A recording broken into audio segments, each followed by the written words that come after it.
basically like, it seems like a hotel that's bought out by the government that like cuts a radio starts to go to room with a picture. So like, the room is share? Yeah. Oh, you share a closet. Yeah. Really? I think the room is 6 feet long. I think it was 6 feet wide. Oh, yeah. 6 feet. Yeah. I don't think he could have played across it left. It's like somebody's making a nope. That might be the point. It's basically like this generation's project.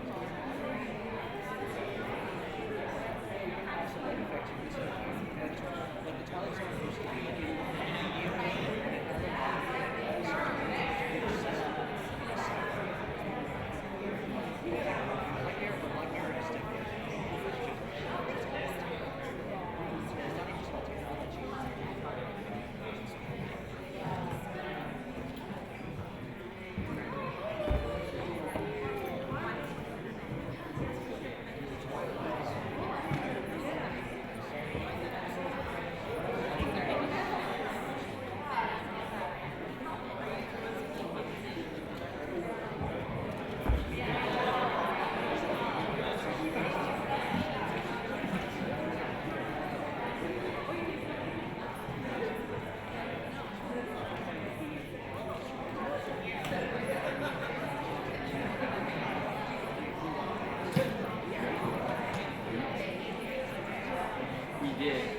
there was a restaurant actually in the lobby of the stuff.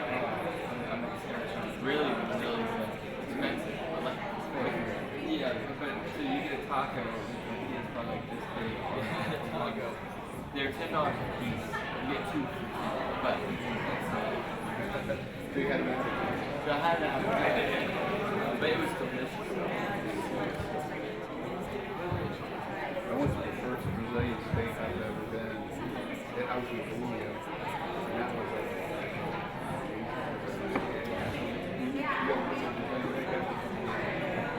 I don't think so. So the deal is they're giving these blocks, right? And they just keep bringing food out. Like photo to chop. Yeah. Yeah, no, I just. Yeah, no, those are great. I picked the one. Cut the meat right there. Yeah, they bring it out as on a stick. Here, there. Oh my gosh, now I'm thinking about that. Yeah, I did that. I did that for a company, dinner. I know Peter. He took us into a skydiving for that.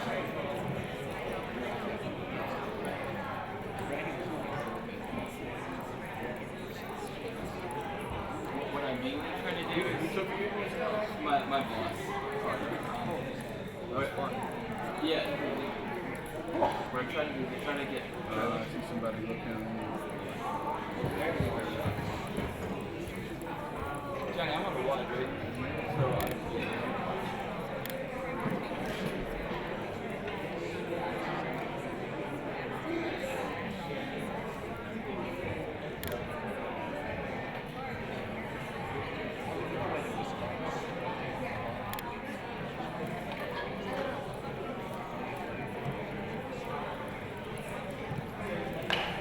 You let me know when I hit the record button.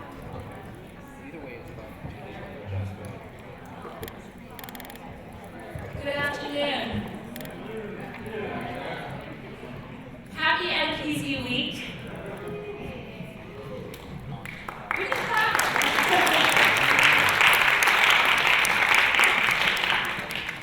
My name is Helen Bozgrow. I'm the director of the Gates Millennium Scholarship Program at APIASF. First of all, welcome. Welcome to our nation's capital, and welcome to the 2017 APIASF Summit convening. And I also have to send out a warm welcome and hello to those folks around the world who are viewing this live. For those of us here, so we're all on someone's desktop at their work or in someone's living room. And for everyone here, you can view today's recording on our convening webpage directly from our website. As you know, today's convening commemorates the historic 10th anniversary of the authorization of the Asian American and Native American Pacific Islander serving institutions. As you all know, the theme of this year's APIASF Summit Gathering is Elevate. And with that, we know without a doubt the invaluable role ANAPISIs have played to truly elevate our AAPI community. To further commemorate this moment, the Congressional Asian Pacific American Caucus just a couple of days ago introduced a House resolution to recognize ANAPISIs. So I hope you all wear your ANAPISIs buttons today with strong pride. Today's convening brings together the trailblazers, the leading players, and experts who have and continue to contribute to the successes of ANAPISIs. But before we get to that portion, allow me to introduce to you our stalwart leader for our historic summit, the President and Executive Director of APIASF, Neil Horiguchi.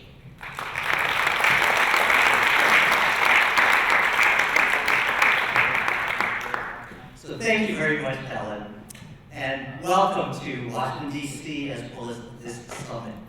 You know, this was the 8th convening of this event, and I was trying to think back when it was. It was the year 2010. And I want to kind of share with you some moments of 2010, what that all meant to us, some of the things that we talked about at that summit, and really fast forward 8 years till today by having all of you here, as well as across the nation and the Pacific Islands. What I said in 2010 was, I see one day where APISF will partner with all the ANAPISIs in the nation. And literally what I saw on the other side, the audience in 2010, were blank stares. Like, what did he say?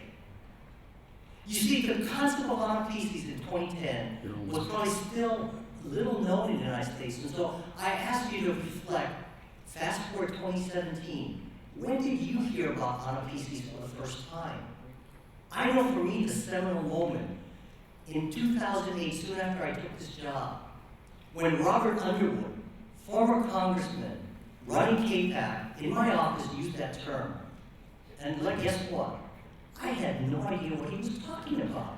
So I want you to think back. When did you hear that term for the first time? So part of this summit is not only to highlight the original leaders who are here today, who are going to be celebrating this with all of you, and we're proud to highlight them this evening at our gala. But more importantly, think back about how this came about. You see, for our community, this is all about us living history. Instead of studying Asian American studies in the past, you are developing Asian American history today. These summits, these convenings, the work that we're doing, not only today, but most importantly, tomorrow and the years ahead, you are developing part of the Asian American history and the legacy of higher education and ANAPISIs. And that's what this is all about. Whether we do it here in Washington, D.C. or across the nation, we're going to be talking about ANAPISIs for a long time to come. And I did not realize that this week was the 10th anniversary of the passing of the College Cost Reduction and Action Act of 2007 and funding in 2008 through the Higher Education Act. This is such an important time for all of us. And again, all of you are here because you folks are the leaders in your communities, your APIASF campuses, and what we need to do collectively going forward. So thank you for being here. Please give yourself an applause. Now, for APIASF, we can't do all of our work unless we had not only all of our staff members who you've been meeting throughout the past week and today, but also I would like to have our board of directors as well as our advisors who happen to be here in the audience to please stand because they are an integral part of the success of this organization. So I know I see Kimo Kip and Chair of the board as well as Lucy Chan, and I thought I saw Ruby Moy here. Thank you for being here. And now, most important of all, because for many of you who are live streaming today, we have buttons. And these buttons say Proud Refugee, HAPA, ANAPISI Pride, English Language Learner, First in the Family, and Pell Grant recipients. Now the question is, how many of you have all of them? Any of you, all 6? Don't be shy. Who has all 6? Anybody? Who has 5? Stand up. No, I'm serious. Stand up because you see, this is more than you and all things that I would do. Who has 4? Stand up. Look, if you have 5, stand up. 4. 3. 2 of them. And everybody else can stand up. Okay, I have about 4 of these. Right? I was the first in the family, and we're supporting AANAPISI, and as it turns out, I can actually call myself Papa, even though I'm Japanese American. I found out after I did 23andMe, my staff knows this. I am 6% Korean. Qualified Vietnamese Hong Kong. So look, we're all here together to work together, and I'm so delighted to have Helen come back up to introduce our next speaker, because this part is something that's so important to me. It's the history of APIASF. So Helen?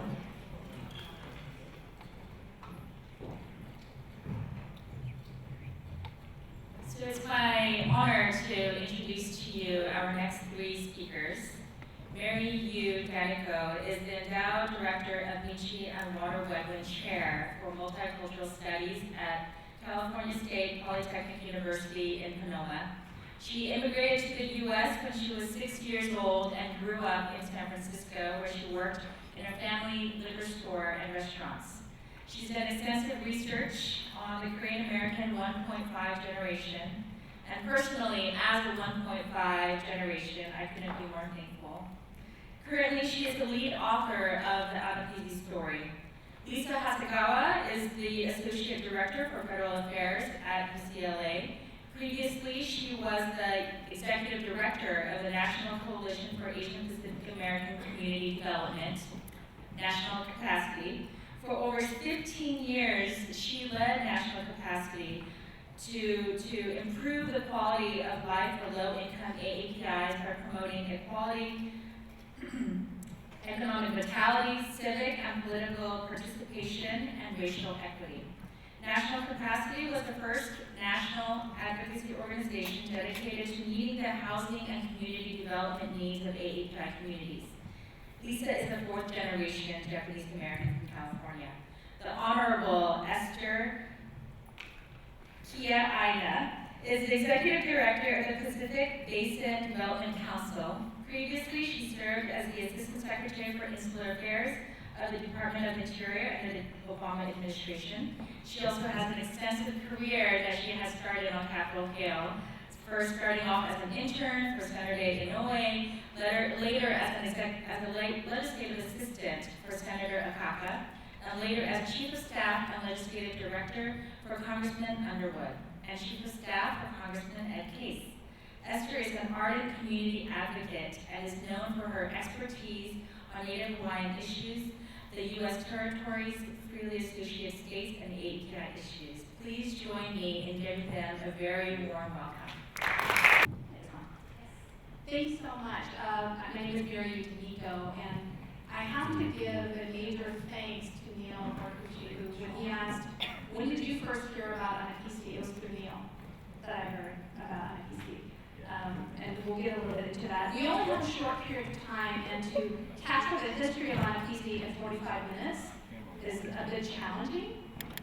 And we are so fortunate to have 2 of the pioneers who actually helped establish or helped make this a possibility. So I'm going to go through kind of a PowerPoint presentation with you really quickly to give you an overview. And I shared with our esteemed colleagues that I would much rather you hear from them than me. And so I will go through the PowerPoint, and then hopefully they'll share some words of wisdom, and we'll kind of open it up for Q&A. Does this sound good? Now, you don't have food coma, right? You're all awake? Right. Just making sure. All right, so making sure that the same thing. All right, great. So, when Neil asked me to explore the history of AANAPISI, I thought it was going to be kind of easy. I'm a sociologist, and it was much, much more than what I imagined. And, we're very fortunate. I have a co-author, a historian, Zoya Wan, who's not here today, who worked on this with me. And two of my research assistants are here. So we have Sabrina Chu, and Sharon Wachuka, and Gabrielle. They transcribed all the interviews, did tons of research. So can we give them a?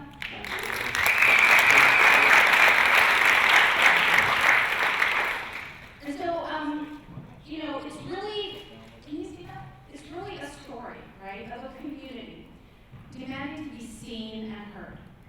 And that's really what the story is about. When you think about the diversity of Asian American Pacific Islanders, it's just vast, right? There's so many if you were to disaggregate the data that you still want to do. And I probably haven't captured everybody in there. And the Title III of the Higher Education Act of 1965 included all of the other racial ethnic groups, but not Asian Americans and Pacific Islanders. Okay. And largely it's because of this small minority myth or stereotype that permeated through our culture and the mentality of Asian Americans being successful. And so this really deterred many from seeing the needs of this community. And so the need for disaggregating the data that we still hear today was quite relevant and evident. So we may think like great minds think alike, right? That's sort of. And so, you know, through the interviews and the research that I've done along with SOU is that we noticed that there were key folks who really brought this to the forefront. There are the nonprofit health sector, community organizations who are advocating for API needs and calling for policy makeovers because we were invisible. And these nonprofits and the government, allies, and the private sector came together to kind of bring this to the forefront. So the private sector I'll get into in a bit, but really the beginning were some of the nonprofits. So where were the higher ed folks? I asked this question, where were they? I didn't know about it. I was president of the Association for Asian American Studies, and I had never heard of AANAPISIs. So yeah, I know that APIASF and AAAS, later I found out, were reached out to, but was kind of given a cold shoulder to this, right? And they're laughing because even with Neil, when he's like, are you going to say that? I'm like, yeah, you know, we should be kind of embarrassed because we're benefiting from the work of the nonprofit, the government allies, and private sectors. And it's not to say not everyone in higher ed. There are key scholars in higher education who really did do the research, such as Robert Ternishi, who William Cohen put on Facebook recently. She's like, I was there in the beginning, and there's no one from higher ed. And we are thankful for the work that you all did. This you cannot see very well, but when the report comes out, you'll be able to see kind of the timeline of all the different parties and groups that were part of making AANAPISI possible. And if you look at all the different groups, the private, the nonprofit, the government officials, were working separately in the beginning, but later on in tandem, which was one of the key reasons why this was possible. So, gosh, I can't even see my own thing. Okay, so in 1999, the College Board put out a report titled Reach to the Top. And we did not, again, Asian Americans were not included. And so this constant void or absence of our community, I think pissed off some people, right? Some people like right here. So, I'm sorry for the weird transference of it. But Lisa Hasagawa, who is like a pistol, a rock star in many ways, we're like, what the heck? Like, why are we not included? She was working at for the health forum, and you know, along with DOMSA, they realized that, hey, you know, like we really need to disaggregate the data and show the needs of Asian American and Pacific Islanders in the health arena. And I think through their savviness, they reached out to Dr. Underwood, or Congressman Underwood at the time, to say, hey, we need to start building these coalitions. And Dr. Underwood will be with us later on today, but you know, I think a lot of the folks that I noticed, I interviewed, who are part of this, they have this activist spirit and a very social justice core, which allowed them to really fight for this. And so, you know, I asked him, like, where are the higher ed people? He was, I was the higher ed person, right? He was me because I guess it's me. And one of the things that he mentioned, I just quote two of the articles by Robert Teranici, he was saying that when I read Robert's article, it validated what we were saying, what I was hearing from Lisa and a lot of the other nonprofits, that we really need to look at the needs because there is a need among API communities. And so they really championed for AANAPISI by building coalitions and recruiting co-sponsors. At one point, I think Dr. Underwood had about 18 co-sponsors during this time. And he joined the Hispanic caucus, he joined capacity, Congress, Congressional Asian Pacific American Caucus. And they even sought out the advice of the United Negro College Fund. He sought out allies, he sought out co-sponsorships. Really a bipartisan effort to reach out to all the different groups. And he was very fortunate to have a fire-burning, passionate Esther Kiana as his chief of staff. Because once he expressed to her, like, okay, we need to work on this. We need to make sure that we have a designation. Esther's like, okay, let's work. And one of the things that she did really well is she also reached out, not only in terms of different groups, but reached across party lines. And so with her own Native Hawaiian activist experiences, she really understood the need, she understood what marginalization meant. She understood what it meant to be invisible. Her life passion has always been about working for Native Hawaiians. And so, gosh, sorry, I didn't translate very well. And so she worked with, she started to think, okay, who do I need to get on board to help make this a reality? We need people to lobby. We need folks to be able to reach out to different constituencies. And I need to reach out to my friends who sometimes even her closest friends or other Asian American communities question, like, what are you doing? Like, why are you trying to make this happen? We like being the model minority.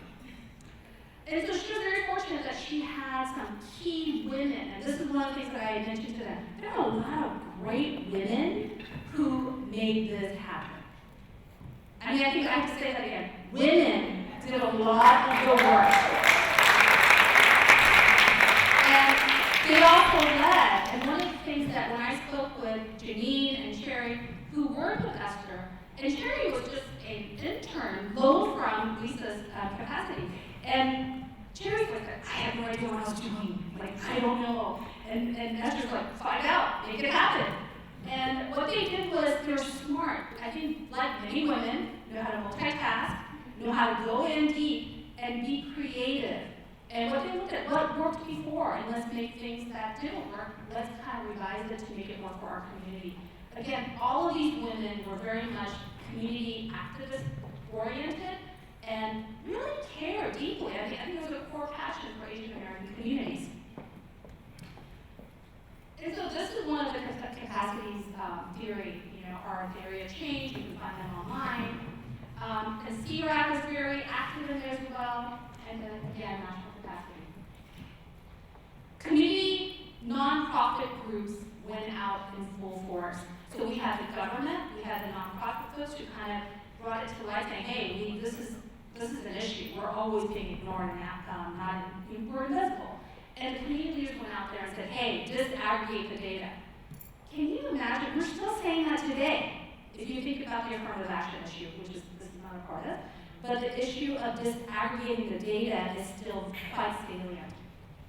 And this is kind of this graph that I started to work with. Like, who are all the different folks that allowed AANAPISI to become a reality?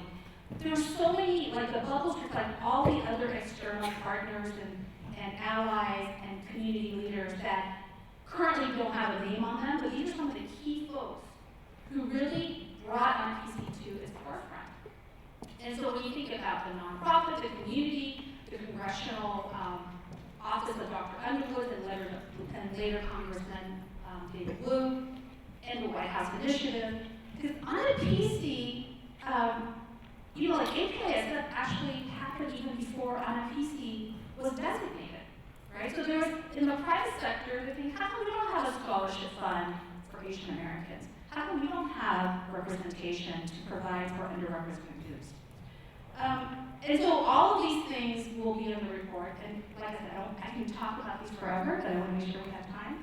But I think what APIASF has done so well is carrying on the torch on the tradition of collaborative spirit by, through Neil's vision and leadership, really getting folks to think about, we need to have the data to support our community. We need to have the data to support our policymakers.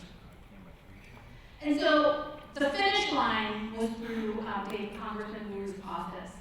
And what was really interesting when I spoke with Jenny, KP, and Julie Tippins is that they were telling me that the model minority issue, the stereotype, was one of the hardest to overcome. People, even today, still have a hard time. I don't know if it was a Tiger Mom book or whatever it may be, but people still bought into the fact that you don't have needs, you guys are successful. So hence the WizKids article and the theory from the 70s continue to permeate policymakers' minds, and really in higher ed still an absence of the needs of our underserved communities. And so, the private sector was really by Bill Amata and his collaboration with APIASF. And what was really interesting, this was the part I didn't understand. For the longest time, I didn't know who handled AANAPISI. Was it APIASF? Like, do they handle AANAPISI? No, it's from the Department of Education. It is a designation. But the scholarship fund is something completely different. And so Bill, through his, he's always like, I think it's interesting for Bill because he's in the private sector. He runs IW Group, but he advocates for Asian Americans. And what he did was he emphasized the need to support Asian American young people, the leaders of our communities. And he worked with McDonald's and Macy's to kind of get their support to develop the scholarship fund. I had no idea that these private entities were involved in establishing the scholarship that some of you or many of you are recipients of. And then we have Neil, right? He joined APIASF in 2008, a year after the designation. And prior to that, folks have told me APIASF was not doing much. And I'm not saying that because Neil's here. Even if he wasn't here, he's saying that. They're saying it was actually struggling. And he brought in with his expertise and his compassion for our community to reach out to the private sector, but he also reached out to higher ed, right? He reached out to community leaders. He reached out to politicians. He reached out to anyone that would want to listen to ensure that AANAPISI hasn't, gets designated, but also there's going to be funds to support students in needs. So this is on their website, some of the milestones, and it's not even listing all of the milestones that they've achieved. And when you think about the disaggregation of data, we still have issues, right? So we still have issues with the quality of children's schools. We still have issues with, the health needs among health and insurance among API communities. We still have limited English proficiencies among a lot of our communities, and the college affordability by Asian groups. So a lot of the data actually began to get collected, right? So when we have the report, there'll be a list of bibliography that many of you can go to and refer to see like what else can I learn about some of the challenges, but also more importantly, what my esteemed colleagues here at APIASF and folks in higher ed now are doing is trying to find the data to help support the communities. So yeah, this is, percentage of, with and without data. These are more recent. And so, hence the history of AANAPISI. And, one of the things that I think is really important, I'm going to go back a little bit, is to really say thank you. I feel like this story is a thank you story for folks who took the step to bring this to everyone's attention so all of us could benefit from it. It is a really big thank you report to folks like Esther and Lisa and Dr. Underwood and all the other folks that we mentioned who fought for over decades to have this serving institution designation possible. So that's a quick run through of the history, and that's my contact info here. But I wanted to take the opportunity, because when I heard that Lisa and Esther were able to join, and then Helen told me, you have 45 minutes to do everything. I talk really fast. I asked them both to kind of share a little bit about putting things in context but also about their background. A little bit about what they experienced, but also what is there left to do. I mean, were there some of the things that they put in initially for the AANAPISI designation that did not get in, that they fought for? They had to make a lot of compromises. So I'm going to start with Lisa and ask you to share. Thank you, everybody. It is sort of a walk through history, and I just wanted to emphasize some of the things that Mary touched upon in terms of the role of health advocates, Agency for American Health Forum in particular, and the leadership of one particular woman, Tessie Guillermo, who ended up being on one of the first commissioners for the White House Commission on APIs under President Clinton, and that was because of her role in really pushing the federal government to change these systemic practices that continue to invisibilize our communities, the diversity of need in our community, and really that then led to all these federal government agencies, which I just can hear her voice talking about the fact that because of the lack of disaggregated data, that the Department of Health and Human Services was basically underserving Native Hawaiian, Pacific Islanders, Southeast Asian, so many different groups. And she was the one who really pushed and said, because she was getting a lot of pushback because that data was not available in the education sector at that point. That was later on. This was in the early 90s when there was actually a report that came out from the Surgeon General that said minority health needs, and it did not include anything about Asians other than saying that they're doing really well. And so it was actually the health advocates that's similar to the way the education advocates pushed the College Board early on with the Surgeon General. That's where they pushed, and started this effort to get disaggregated data. And so when the time came to push for API serving institutions, there was actually, and the White House Commission on Asian Americans and Pacific Islanders, there was actually quite a bit of health data at that point.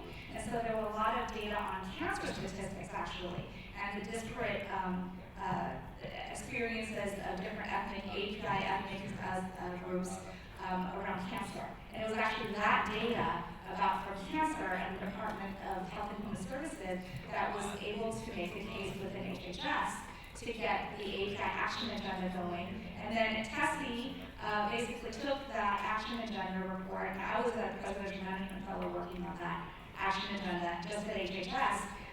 And she had the balls to basically go to the White House and say, you know what, if this federal agency is not doing right by API communities, all federal agencies are not doing right by API communities because none of you have good data, right?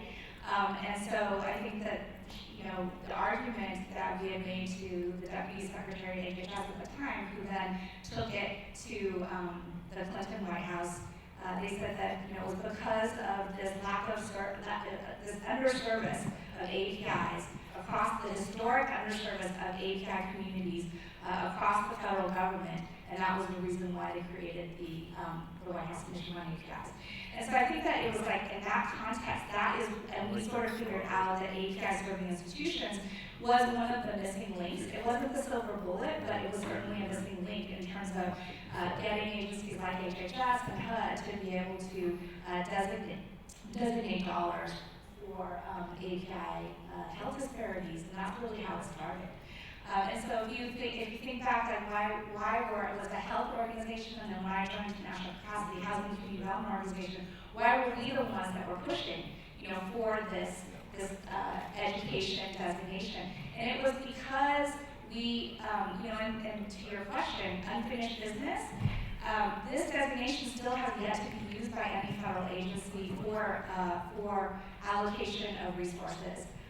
Just right now, it's at Health and Human Services, but many other federal agencies should be using this designation. So there's a long way to go. And basically for the past 10, 15 years, since the legislation passed, there hasn't been a lot of opportunity for new funding. So there's a lot, to me, it's still unfinished business. It's great. I appreciate being recognized for my small role 10 years ago, or longer ago, 15 years ago. But I really feel like there's a lot more that we need to do, the federal government needs to do. We didn't even talk about OMB Directive 15.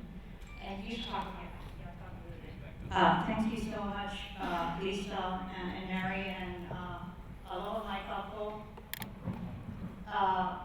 Let me, being the policy wonk that I am, let me just touch upon what Lisa talked about with regards to what needs to be done, and give you a little personal background of the context that I found myself in when I started working for Congressman Underwood, and we started to galvanize for AANAPISI. First, with regard to properly utilizing a mechanism like AANAPISI, what Lisa is trying to say is that it is not enough for all of us to sit comfortably and assume that because you have this pot of funding that it's over.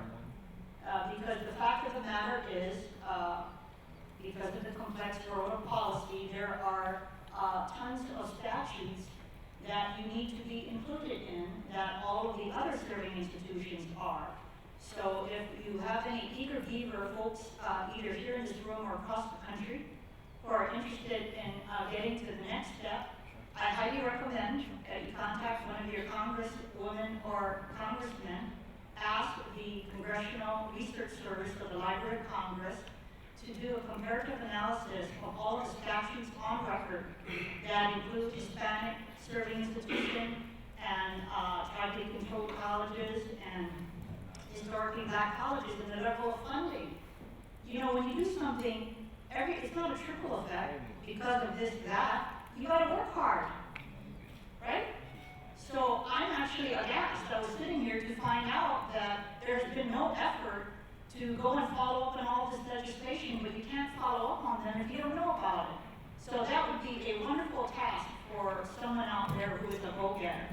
And when you see your KPAC members or staffers, please tell them what they need to get to the next step, okay?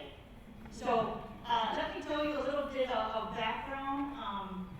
You know, before I went to Underwood's office, I have a Hawaii Guam background because I was born and raised in Guam, but both of my parents are Native Hawaiian, so I've always had a challenge growing up, both in grammar school, high school, went to college in USC. I was just confused as Pacific Islander.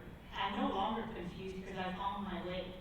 And I believe that God had placed me in all these places so I could have empathy for others. So I go to Underwood's office because he offered me to be his chief of staff, but all of my friends will concur that I was very Native Hawaiian centric in Senator Kaka's office, and I'm sorry, I'm not going to apologize, but I have to be. You know, there were wrongs that occurred with the U.S. overthrow of the Kingdom of Hawaii in 1893 that had never ever been properly ameliorated.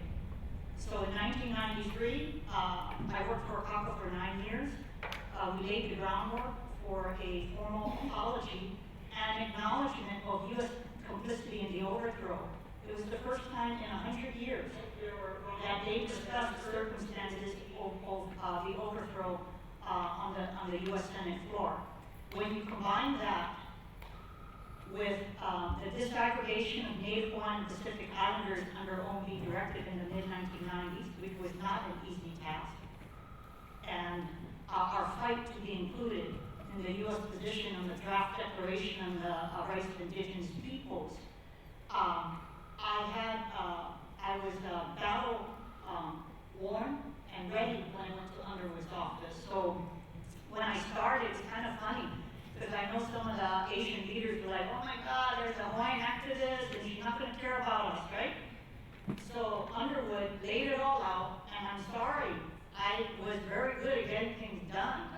So once I saw what was going on, and I had Lisa to work with at the White House Initiative and others, I found myself in a very conducive environment to fight for all Asian and Pacific Islanders. And if it weren't for two incredible interns, one of course was Sherry Kayabia, but the other was a Vietnamese American who was an APEX fellow called Penny True.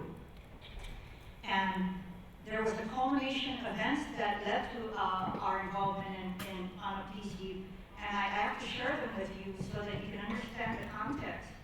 First, with the report about the college board excluding us, right? Any truth digest for me.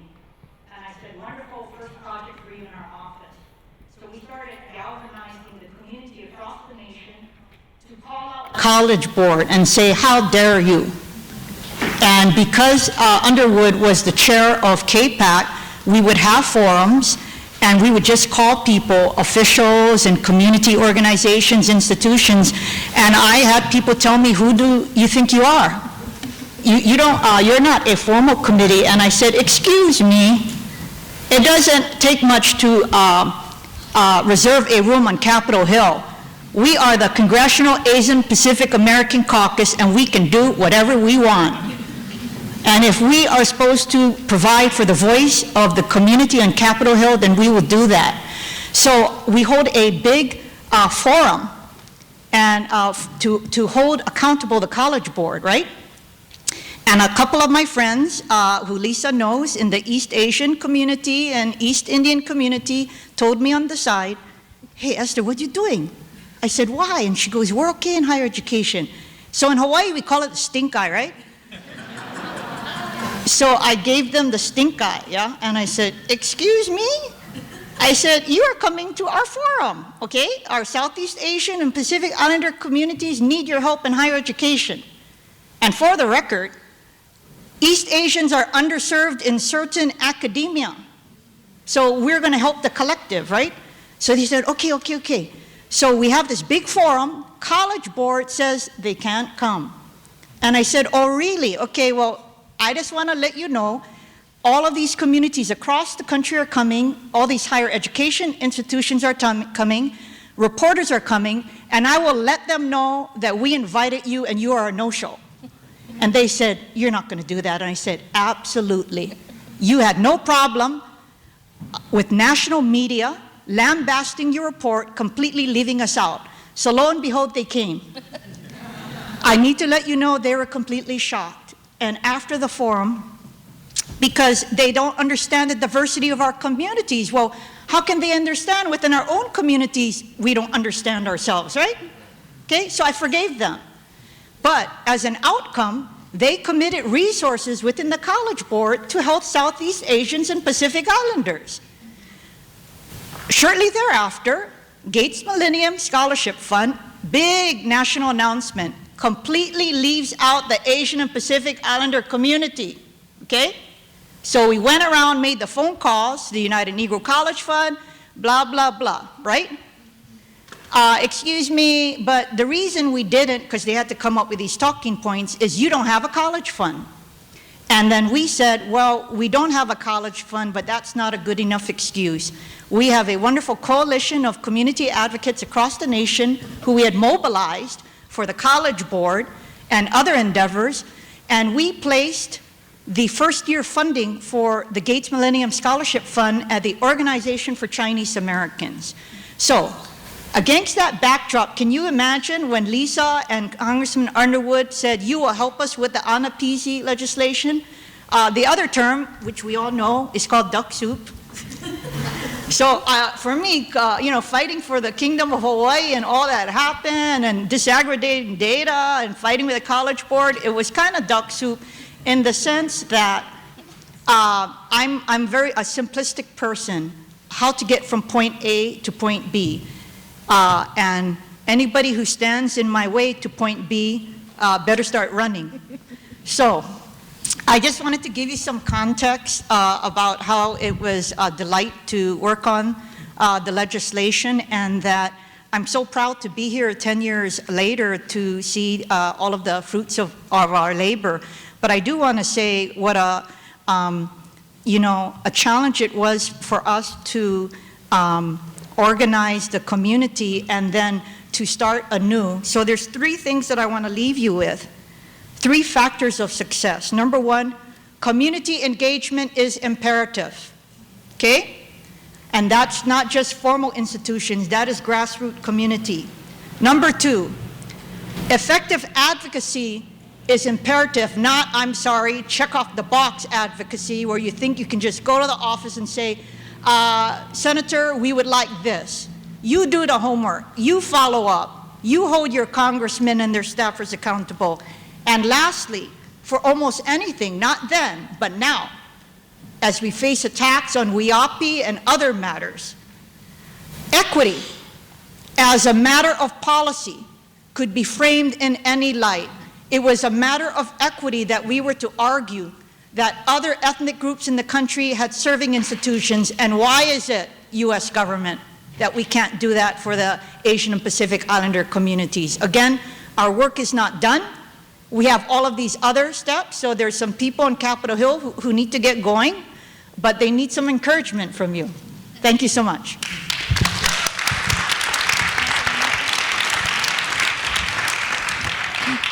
Just to add to that, I wanted to also include that I think one of the reasons why a lot of the health and housing community development advocacy organizations were involved in this fight was because there are limited resources, right, for community-based organizations, and we did feel that pushing for the AANAPISI designation would someday actually lead to additional federal resources invested in API communities. And so one of the pieces of the eligible activities that we put into the API serving institutions legislation was partnerships with community-based organizations, and then as that legislation evolved through the College Cost Reduction Act and then through the HEA, if you look at the original bill and you look at what currently stands today, it was actually brought into they brought it into alignment with some of the other minority serving institutions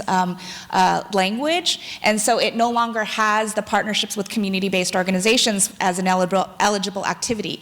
It is still possible to use some of the resources for partnerships, but for the advocates who pushed for it, that was very, very important to have that in there. And I think that there was actually a push. I remember somebody at some point saying, why are we pushing for money for institutions of higher education? Like, they don't need it. Community organizations need it. And so the first version of the bill was to support API serving community-based organizations. It was not even API serving institutions of higher education. And then we modified it to be API serving institutions and organizations. And then I think Esther was like, no, we can't do it. That's like going too far. And then we ended up with, eligible activity partnering with community-based organizations. But so from the community organization standpoint, we went to API serving organizations to saying that it was an eligible activity to it now no longer even being one of the eligible activities explicitly. So I think that to me is the history that I remember, and even though we're being recognized for it, where I still feel like there's unfinished business, and I feel that today, where it stands, my plea to you is to really listen to that history and to go back and see who in the community is doing a lot of the advocacy and learn how to do some inside-outside game with them, because sometimes they'll be in a position to say and advocate and push for things that you might not be able to. And really, it was about partnerships with community-based organizations that are serving low-income Asian Americans and Pacific Islanders. So that's really what I wanted to share with all of you. And as a follow-up to that, as a rule of thumb, if you use what I said about equity being a matter of policy, so part of the challenge is you always have to worry about the precedent something sets or the impact on similar type laws and or regulations. So at the time, I thought that we had to equalize the playing field. So now that could be another step. If we fight for community-based organizations to be in statute, we would have to fight collectively to get it in with other minority-serving institutions, and that's a matter of equity for all. Can you kind of add to how the Native American in AANAPISI, can you speak to that a little bit, Esther, in terms of? Well, what's a little confusing, indigenous Pacific Islanders under U.S. jurisdiction, which would be Native Hawaiians, American Samoans, and Chamorros in Guam and the Northern Marianas, under certain federal statutes are actually considered Native Americans because we're indigenous to the United States. And so that terminology, Native American Pacific Islander, is used in a variety of statutes, including the Native American Programs Act of 1974 and the Native American Home Loan Equity Act, Veterans Equity Act. So that's not to be confused with the term Native American or American Indian Alaska Native, which is more considered to be a political term. American Indians and Alaska Natives have a political relationship with the United States. Native Hawaiians in the fall of last year was able to get a Department of Interior regulation to provide for an administrative process for self-determination that would lead Native Hawaiians to be able to be federally recognized akin to the tribes and Alaska Natives. With regard to other Pacific Islanders, we're all complex. There's the independent Pacific Island nations, and those who come from those areas are treated like immigrants into the United States, and there are efforts in the U.S. territories to try to fight for various forms of self-determination, whether it be within the confines of the United States as indigenous peoples or outright free association or independence from the United States, which they're eligible for under our U.S. Constitution. And that would be the Northern Marianas, Guam, and American Samoa. And just technicality, so Native Hawaiian serving institutions existed before ANAPISI. And so I think that we were struggling because we needed a technical term that included all the Pacific Islanders and not the Native Hawaiians to not be duplicative. Is that correct? That's correct. So the term Native American is confusing, but don't worry about it. It's per the federal statute. All I'm saying is that is a term that is used in certain statutes. It does not confer a political relationship for Native American Pacific Islanders akin to American Indians and Alaska Natives. Right. And so I still have documents that say AAPISIO, right? So it's API serving institutions and organizations, and there was no Native American in there at the time. But anyways, it's just interesting how I still struggle when we say ANAPISI because to me it was always API serving institutions. So. Right. Yeah, I mean, there's so many different versions of, the process. We have about, I think, 10 minutes. I just wanted to open it up for some questions. Obviously, I think you can tell we have an abundance of knowledge that we can unpack in front of everyone, but I do want us to take advantage because I think the thing that both Esther and Lisa brings to the table is that what can we learn from this history? There is a reason why, we're doing this report. Is not just to say, oh, look at us, we did great. It's like, what can we do from here? So I wanted to open up to the floor, and if anyone have any questions? Now, don't conform to the stereotype that Asian Americans are quiet and passive, because we know that's not true. Well, I have a question for all of you, especially those of you who are in institutions of higher education. It is true, when I reached out, right, to higher education institutions, they were very reluctant to get involved in anything having to do with advocacy. And so I'm just wondering what you all's perception is about the appetite for some of your institutions to support you in actually writing federal legislation and advocating on its behalf. We ended up working with NASCON, which was the National Association of Asian American Student Conferences, and they felt like they were able to do a lot of the mobilizing, but it was very difficult to get like Asian American Studies programs to engage because that hadn't been the precedent, and there was never legislation that they were particularly vested in, so it was just uncharted territory. So I'm just wondering how you feel like it's changed or not. And can I just add with Lisa's history too, that's in the report, is her early years as a student at UCLA and working with Don Nakanishi's tenure case, and then working with the different communities and so forth. I think that's why students have always been great champions for various social movements and protests and resistance. It was the students actually who didn't stand to benefit from it at all because they had already graduated or were about to graduate, right, with the NASCON. They were the ones who pushed for the serving, they were the ones who organized visits and did the Hill visits. It wasn't any of the institutions that are actually now benefiting from the program. Exactly. So, Are there students in the audience? Can we see a hand? Students. Yay, only three students? Four? We're going to have more students join us, actually. Okay. We have a whole scholars program that was happening concurrently, so they'll be joining us here. Well, I want to say something about students, because as we shared, it was students who helped us craft the legislation, so you're very important. But let me share my experience with OMB Directive 15 in the 1990s. A lot of people, you know how it is, at the end of the game, a lot of people like to take credit for things sometimes, yeah? And maybe they had a little to do with it, but let me tell you who the heroes were. It was some students actually at Kamehameha schools who were in college across the nation. Kamehameha schools is my alma mater. You have to be Native Hawaiian to go. And they were saying, I was working in Senator Akaka's office, and they said, Esther, we're being discriminated against in the admittance in college admissions, and number two, all of the Native American scholarships and everything were also excluded. That's not fair. So I didn't know how to help them. So they had initiated a national campaign on their own, at their own dime, to go and contact administrators across the United States to ask them why.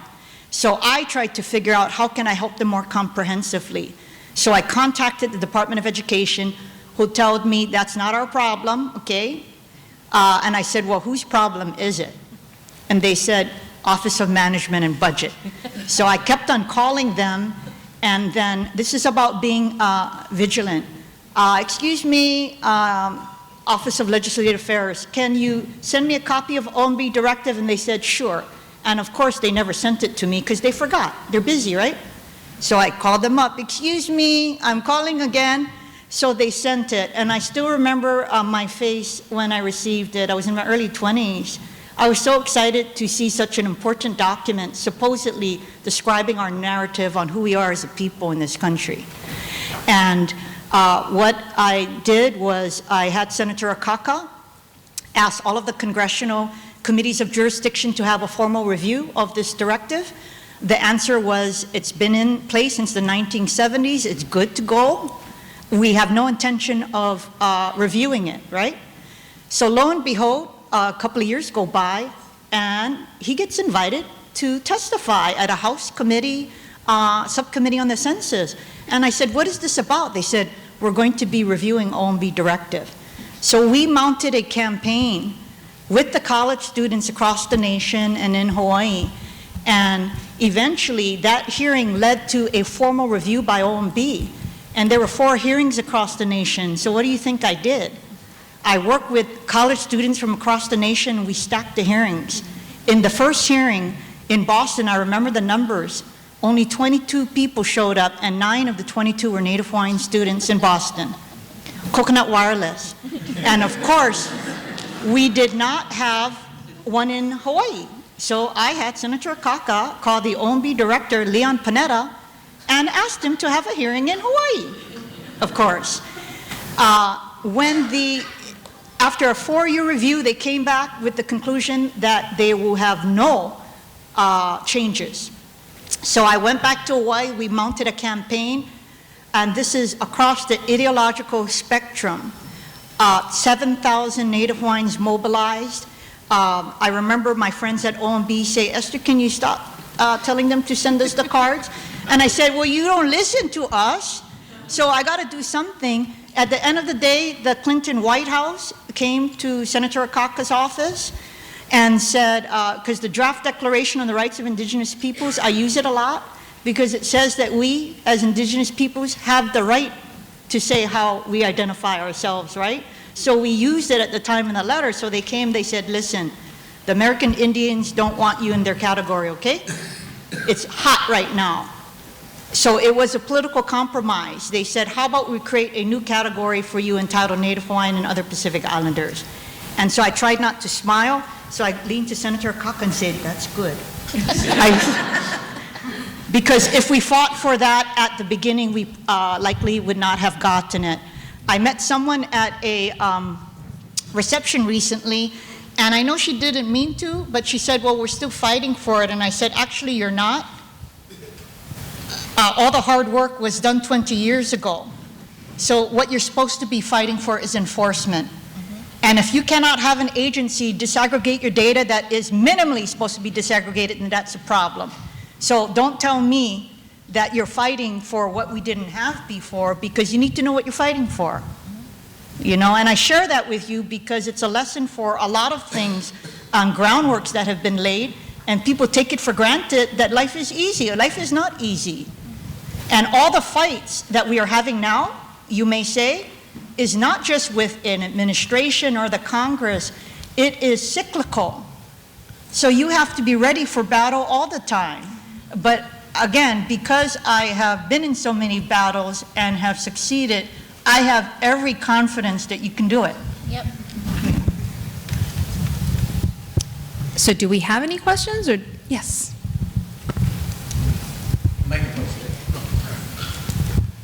Hi, I'm Doug Haynes from UC Irvine, a proud newly designated AANAPISI campus. Congratulations.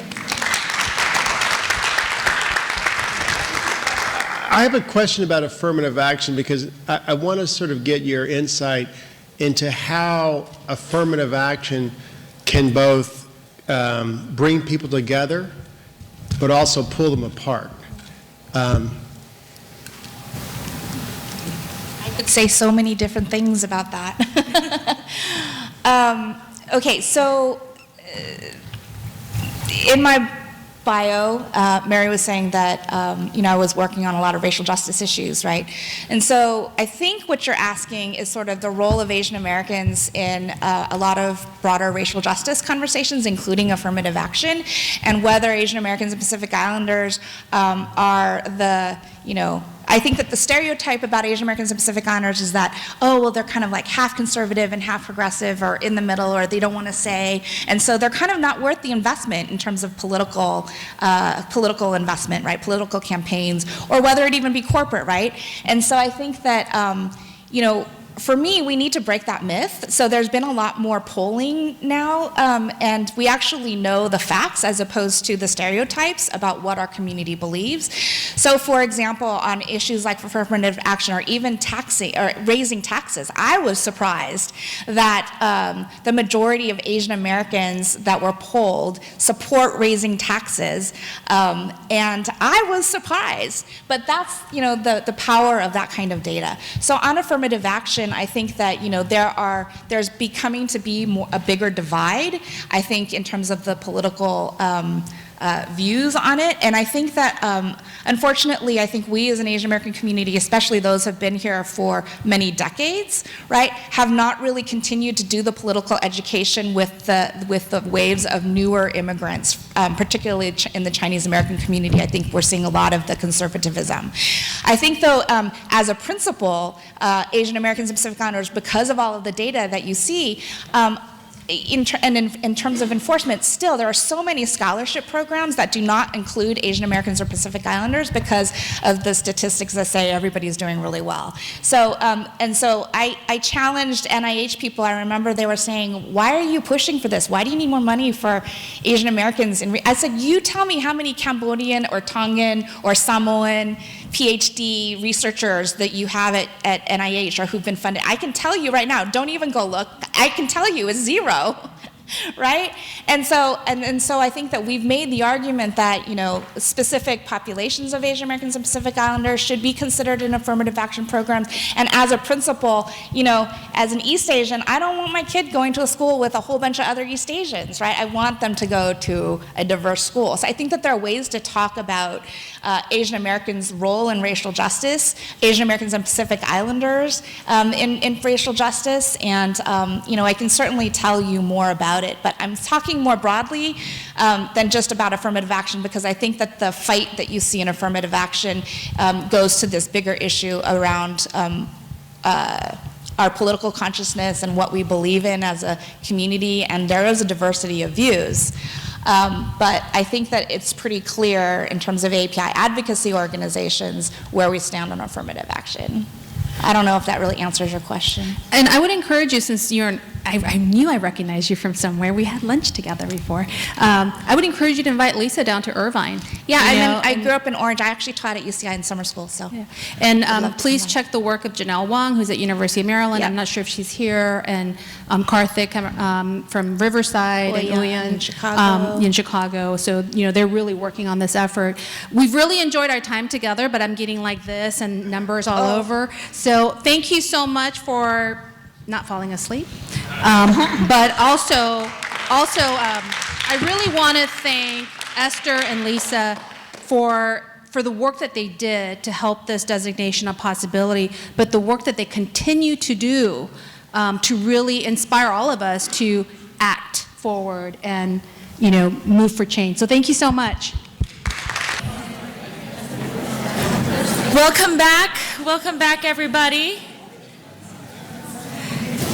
And during our break just now, we got a nice wave of our APIASF and GMS scholars who have traveled from Omaha to Oakland, from Milwaukee to Minneapolis. So we have 25 scholars who are now with us. If you can just stand up and be recognized.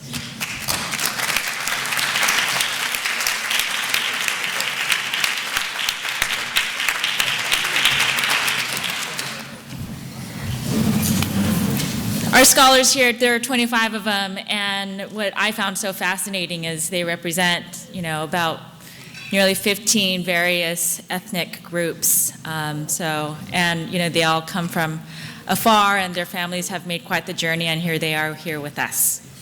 So for our next panel, which I am honored to moderate, we're going to discuss post-secondary successes. The strength of this panel is that, we have perspectives ranging from, these are folks from the front lines, as well as, we have the federal oversight. So I would like to welcome up here Dr. Tim Fong, Professor of Ethnic Studies at California State University, Sacramento, and Project Director and Principal Investigator for the Full Circle Project. Dr. Kim Jerome, Principal Investigator for Transfer Asian Pacific American Student Services at California State University, East Bay. And Pearson Owens, Senior Program Officer at the U.S. Department of Education. Let's give them a warm welcome.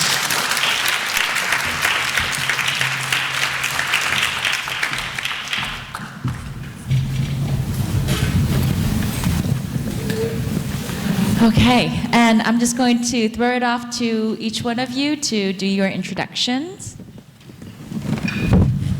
Good afternoon. My name is Pearson Owens. I'm with the U.S. Department of Education. I've been with the department since 2008. I'm the Senior Program Officer for the AANAPISI program. Also, I work on the Strengthened Institution Grant Part A. And also, prior to joining the department, I was in the Peace Corps in Botswana for 2 years. Hi, and I'm Kim Jerome, as you mentioned. Helen, I'm a professor of political science, and I'm the principal investigator for our transfer APIASF program, and I was previously the co-PI for our SSOS program grant, which started in 2011. Again, I'm Tim Fong. I'm a professor of ethnic studies. That was basically my career as a traditional academic, as was Kim's. Then we got into the AANAPISI world and student affairs, but also our foot in academic affairs.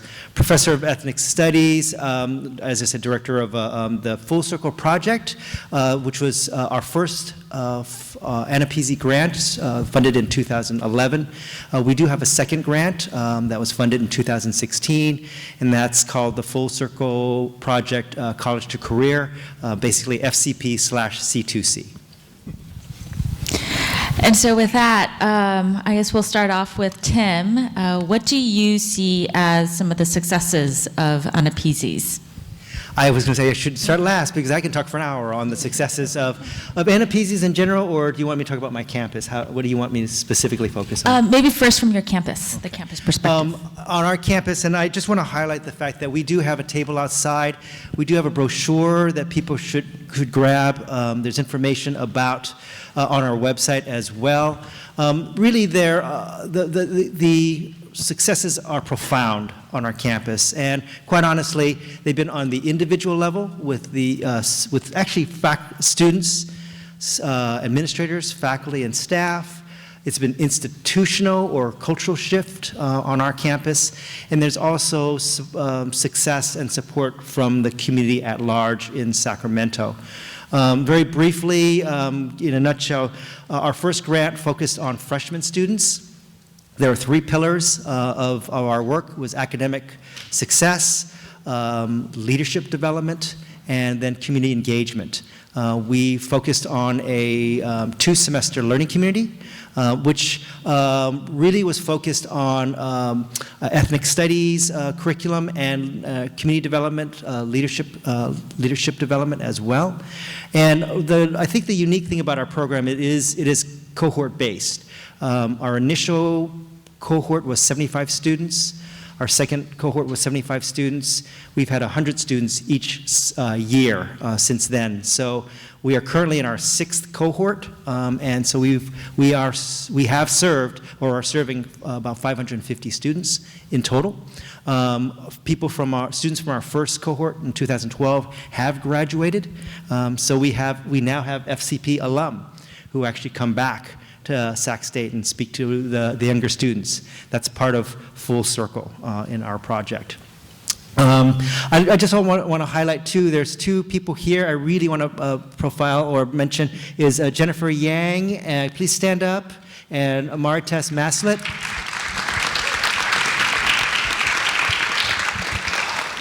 They are examples of Full Circle as well. They are individual students who were from Sac State. They are alum of Sac State. They were at Sac State before the AANAPISI grant came in 2012. They were part of the Full Circle project when we were creating it and developing it and following it through.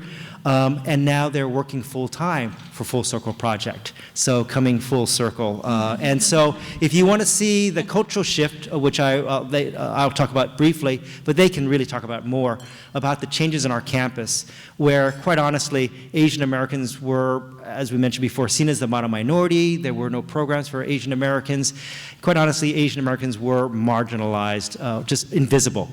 And I like to say that Asian American and Pacific Islanders on our campus have really transformed from marginal to mainstream.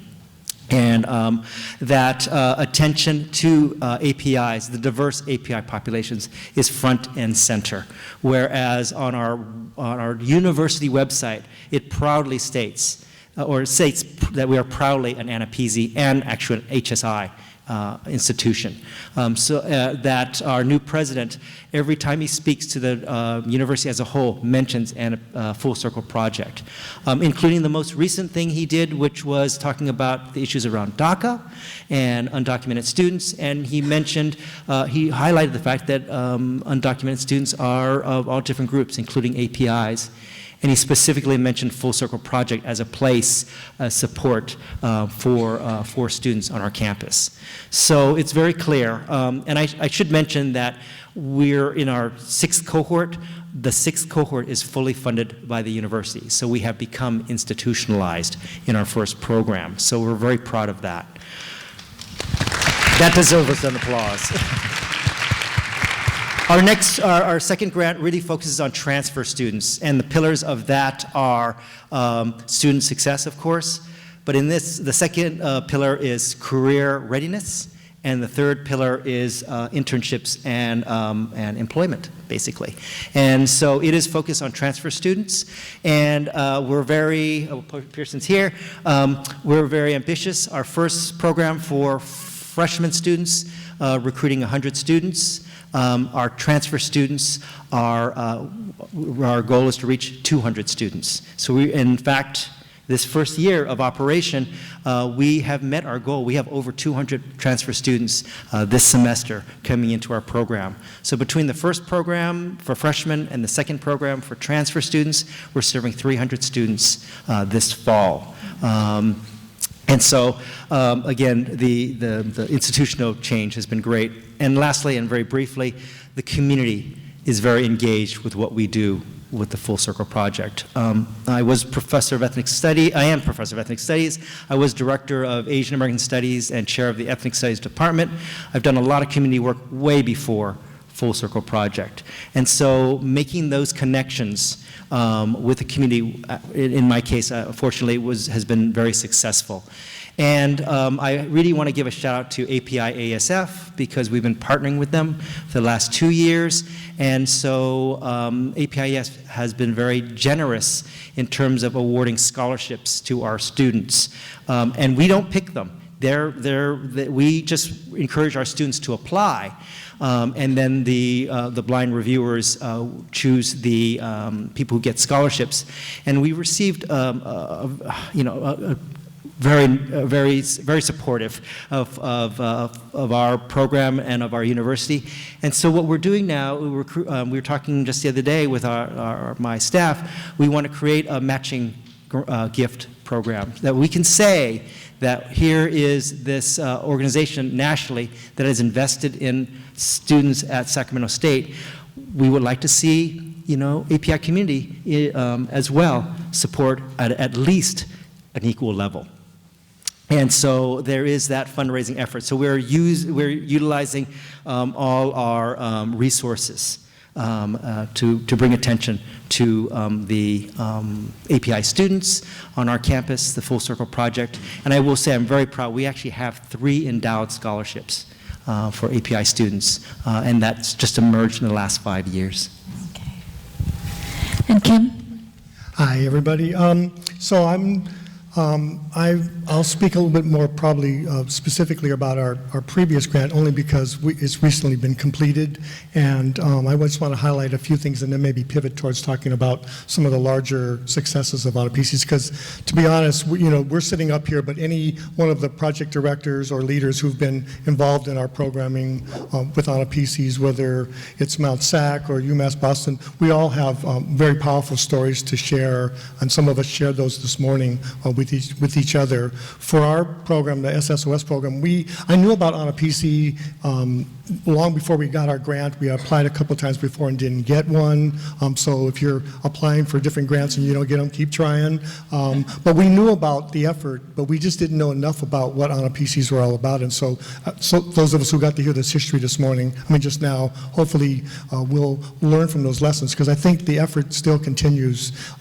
With our SSOS program, we've been fortunate that we started small. We started with a smaller group of around 30 people, but for the next 4 years, we recruited 100 students. We focused not just on a cohort model, we focused on Southeast Asian and Pacific Islander students. Our effort was to reach out to those students who have historically been underserved and underrepresented in higher education. So we weren't exactly a cohort model. We recruited about 2/3 freshmen and 1/3 transfer students, but our goal always was to target our services, and we provided peer mentoring and peer tutoring for those students. We also recruited students from those ethnicities and backgrounds to be able to be those peer mentors, because we felt that would not only build that solidarity between students, but also empower people who have historically had very little voice, at least at Cal State East Bay, maybe a little differently than Sacramento State. We don't have a strong Asian American Studies program. The footprint of Asian Americans on our campus is very small, even though we were 25% of the population when we filed for our grant. And so we have 25% of the population. We had virtually no Asian American Studies courses or offerings. We had very few API faculty even. So faculty and staff have been demanding for many years for a bigger voice and a bigger presence, and I'm thankful that we were able to get this grant, because the AANAPISI grant on our campus was a game changer. Ultimately we were able to get institutionalized, not so much in terms of our program, but Nancy Martinson, who's here as our new program director, that's something that we won through the struggle of getting our AANAPISI and demonstrated there's a real need, that we need to institutionalize these programs. Pearson will be the first one to tell you, these these are seed money. This is not going to be around forever. You have to build your institutional support. You have to do that. And I think we've been working step by step to do that by trying to press to our administrators, our faculty, the value of this program. And so I think we're like a lot of probably community colleges and four-year universities. I'll pivot a little bit and say we kind of are the hub of Asian student resources and services. They're AANAPISI grants. Before that, they just didn't exist on a lot of our campuses. And so having this resource has allowed us to not only help our students, academically succeed, which is obviously our fundamental goal, but more importantly, we've been able to empower them to develop leadership skills, to have a voice, to speak up for what they believe in and what's right. And I think whether they're undocumented or documented, whatever their issue is, that we wanted to be a space for a safe space, if you will, to have that. Because on our campus, it's very hard to find safe spaces for students of color. It just is, even in liberal East Bay, people need these spaces, and you have to create these spaces. I mean, it may not even be a physically large office. It could be somebody's small office. It could be a faculty member's office, but we have to create those. And I think the AANAPISI grant was pretty helpful in allowing more students to feel empowered, particularly for our Pacific Islanders. We don't recruit that many, even though in our geographic area there's large numbers of Pacific Islanders, but they're not getting to a four-year university. So we're trying to be much more intentional, both with our previous grant and specifically we have a kind of a similar grant to Sac State in that we have a transfer program grant. It's called Transfer APIASF, and we're really trying to be intentional about recruiting more Pacific Islanders and Southeast Asians to our campus so that they can be successful and bring that knowledge and resources back to their communities, because that's really what's lacking. So maybe I'll stop at that point. Okay. And now we have the big picture perspective of what the successes do you see? Some of the successes I see with the AANAPISI grant is that the grant offered many of these institutions the opportunity to serve students who were underserved. So the grant opened the door for a lot of the institutions to implement programs that, for many of the students entering a lot of the institutions across the board, are not prepared for secondary education. So the grant allowed the opportunity for the colleges to start peer mentoring or start cohort groups or different programs in regards to tackle the issues in regards to helping students persist and graduate from college. And, with the successes certainly come the challenges. So we'll switch over to the challenges, but maybe we'll start with Kim here. Let's see, how much time do we have?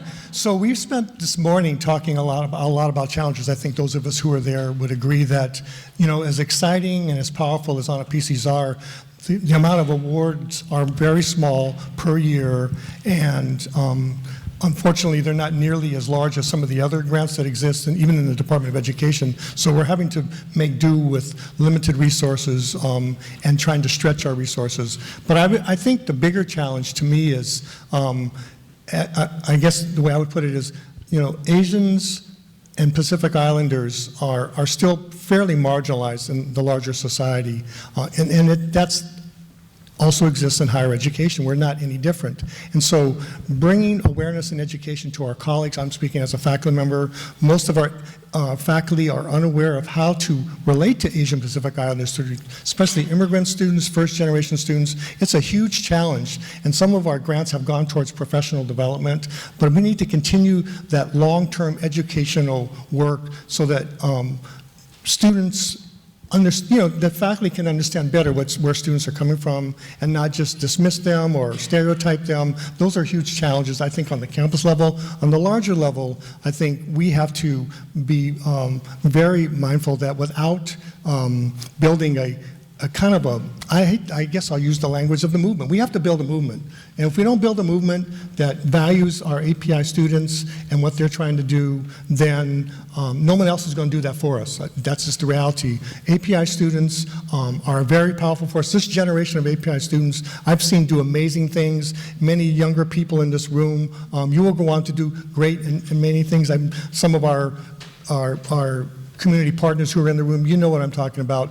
The under 35 generation, we as AANAPISIs have a big role in helping to encourage you to get from point A, which is the campus, into the community, to serve your community, to run for office, to get civically engaged. And APIASF, in addition to all the great academic work we do, I think we serve a safe space to really encourage our students to be empowered and to get involved in their communities and learn from the communities. And it's a kind of a partnership with Asian American Studies, but even if you don't have Asian American Studies, we still got to figure out how to do that. And that's what I'm saying on all our campuses. We can't rely on the crutch, if you will, of Asian American Studies, because that's not exactly, you know, he can speak about that, but I'll leave that at that in terms of challenges. Tim? There's so many different things, so I just want to highlight a couple. And I just have to mention that collecting this data on the students and their successes is real key. I always have thought of our AANAPISI program as both, and equally both, a student success program, but also an academic enterprise. That we, from the very beginning, focused on data and finding out who our students are, what the needs are, what we're doing, and does it work, and looking at the progress. Because quite honestly, stories are great, and they're wonderful, they'll make you cry, but they won't make administrators cry. They will. They want to look at numbers, and are you successful? Or I take that back, it might make them cry, but then they won't do anything until you get numbers, quite honestly. A good example is that part of it is the advocacy. So, like most campuses, they lumped APIs together. So if you look at them generically and generally, APIs did okay. In fact, as well, if not better, than whites. But if you disaggregate the numbers, it was pretty clear that certain groups, particularly Southeast Asians, actually had lower retention and graduation rates than African Americans and Latinos. So highlight that, and it still even took them a while to, even if I told them that, and I always like to tell this story, I would tell administrators this data, and it was university data, I didn't make it up, it was university data, and they said, oh, I didn't know that, and then I would tell them again 2 weeks later, oh, I didn't know that, and then I tell them 3 weeks later, oh, I didn't know that, and you just got to be persistent, and finally it comes down to, oh, wow, you know, and it finally sinks in somehow, some way. You don't know exactly when, but eventually it does. So clearly being able to tell a story with people's voices, people's stories, but also you need the data behind it. And that, in this case, is working with the Office of Institutional Research. So that's certainly one challenge among many I can talk about. But the other one, quite honestly, is sustainability over time. I mean, we are very fortunate, and there are some, I guess they're calling us OGs, institutions that have received grants, at least 2 grants. And Pat Nielsen over there says it real clearly. It takes 5 years just to get your institution to realize what the heck an AANAPISI is. And so that is that persistence that you definitely need. And so I think we're seeing the fruits of with the second grant and the sustainability. But that also really highlights the fact of some policy issues.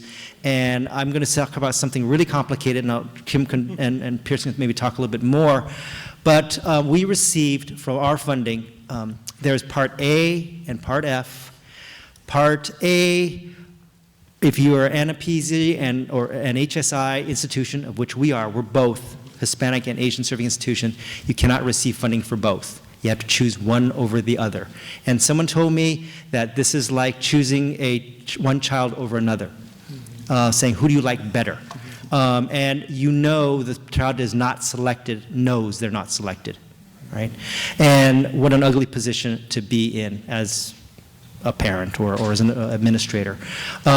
There is Part F, which does allow funding for both, but I think we just got the last round of Part F. Right. It may not come back. And I will tell you right now, I know the data for CSU. Every AANAPISI in the California State University system is also an HSI. We are both. There is no institution in the California State University system that is just AANAPISI, unlike some campuses around the country.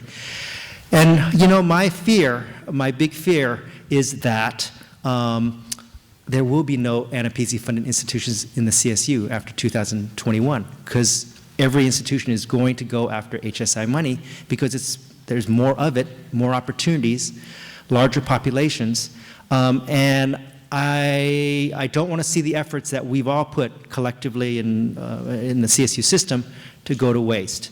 And quite honestly, administrators change all the time. So that's another challenge as well, having to have to re-educate new administrators. And let me just end with this one thing. Jennifer Yang, who is now working for Full Circle Project full-time, was a student when we had a new president come to Sac State, who came from a HSI. I knew he was recruited because the university wanted to be an HSI badly. His background was, I think, Montana or someplace like that. I honestly thought he had never met an Asian person, Asian Pacific Islander person in his life. I really thought that. And I was actually out of town, but Jennifer, with some other students, organized a meeting with actually the outgoing president, President Gonzalez, who was very supportive and actually invited our new president, President Nelson, to come to that same meeting. So our students got to meet two presidents, the outgoing and the incoming president. And our students are very organized. They know how to organize. They know how to be political. They are leaders. And they were highly impressive to the new president. And it made a huge difference. And he's told me that over and over again. And Pearson, what about you? I think the challenge for AANAPISI institutions is institutionalizing the activities you are doing, because these are capacity building grants, and once the grant ends, the value of what you did, was your institution able to institutionalize any of it? With any grant, the institution is not going to institutionalize everything, but it's like when you're working on your projects, the end goal should be what of these activities that the institution can't institutionalize after the grant comes to an end. So I think that's a challenge for the project directors and also for the institution, get institution buy-in in regards to the activities that the grant offers and to the institution. And the challenge also with the dual funding, that's a challenge, because the HSI funding is a lot more than the AANAPISI funding, and the institutions go for the higher money. But I think when the law was written, the growth in population wasn't what it is now. So so before anything happens, that would have to change in regards to changing the legislation in regards to institutions can have an AANAPISI and an HSI at the same time. I just want to dovetail on that real quickly, because I've talked with Pearson about this. And quite honestly, all these grants are institutional strengthening. And so whatever happens with the legislation, I don't know, I can't predict. But one of the things is doing the political work ahead of time with both institutionalization, but quite honestly, with HSI funding, which is very strong, how can we utilize it together as not just an HSI or not just an AANAPISI, but quite honestly as a minority serving institution? And honestly, that's the way to go. Our second grant is for Asian Pacific Islander students and other high need students. It is not exclusively for API students, and that's conscious. That is conscious on our part. I will say our first grant we focused on APIs, and that was conscious on our part as well, and I make no apologies because there was nothing for APIs. But I will say for the second grant, we really do want to reach out, and we have done a very good job of reaching out to other populations. We've worked very well with Latino students on our campus. The whole issue of DACA has really helped bring us together, along with just basic issues of immigration, English language learners. Those are issues that are common to all of us. Low income first generation, that's common for all of us. And so we do a lot of things together. And again, Jennifer and Marites can talk about that. And they were both ethnic studies majors, so they know the importance of coalition building, as do all our students. And we do have time for questions from the audience. So comments, questions, especially for Pearson.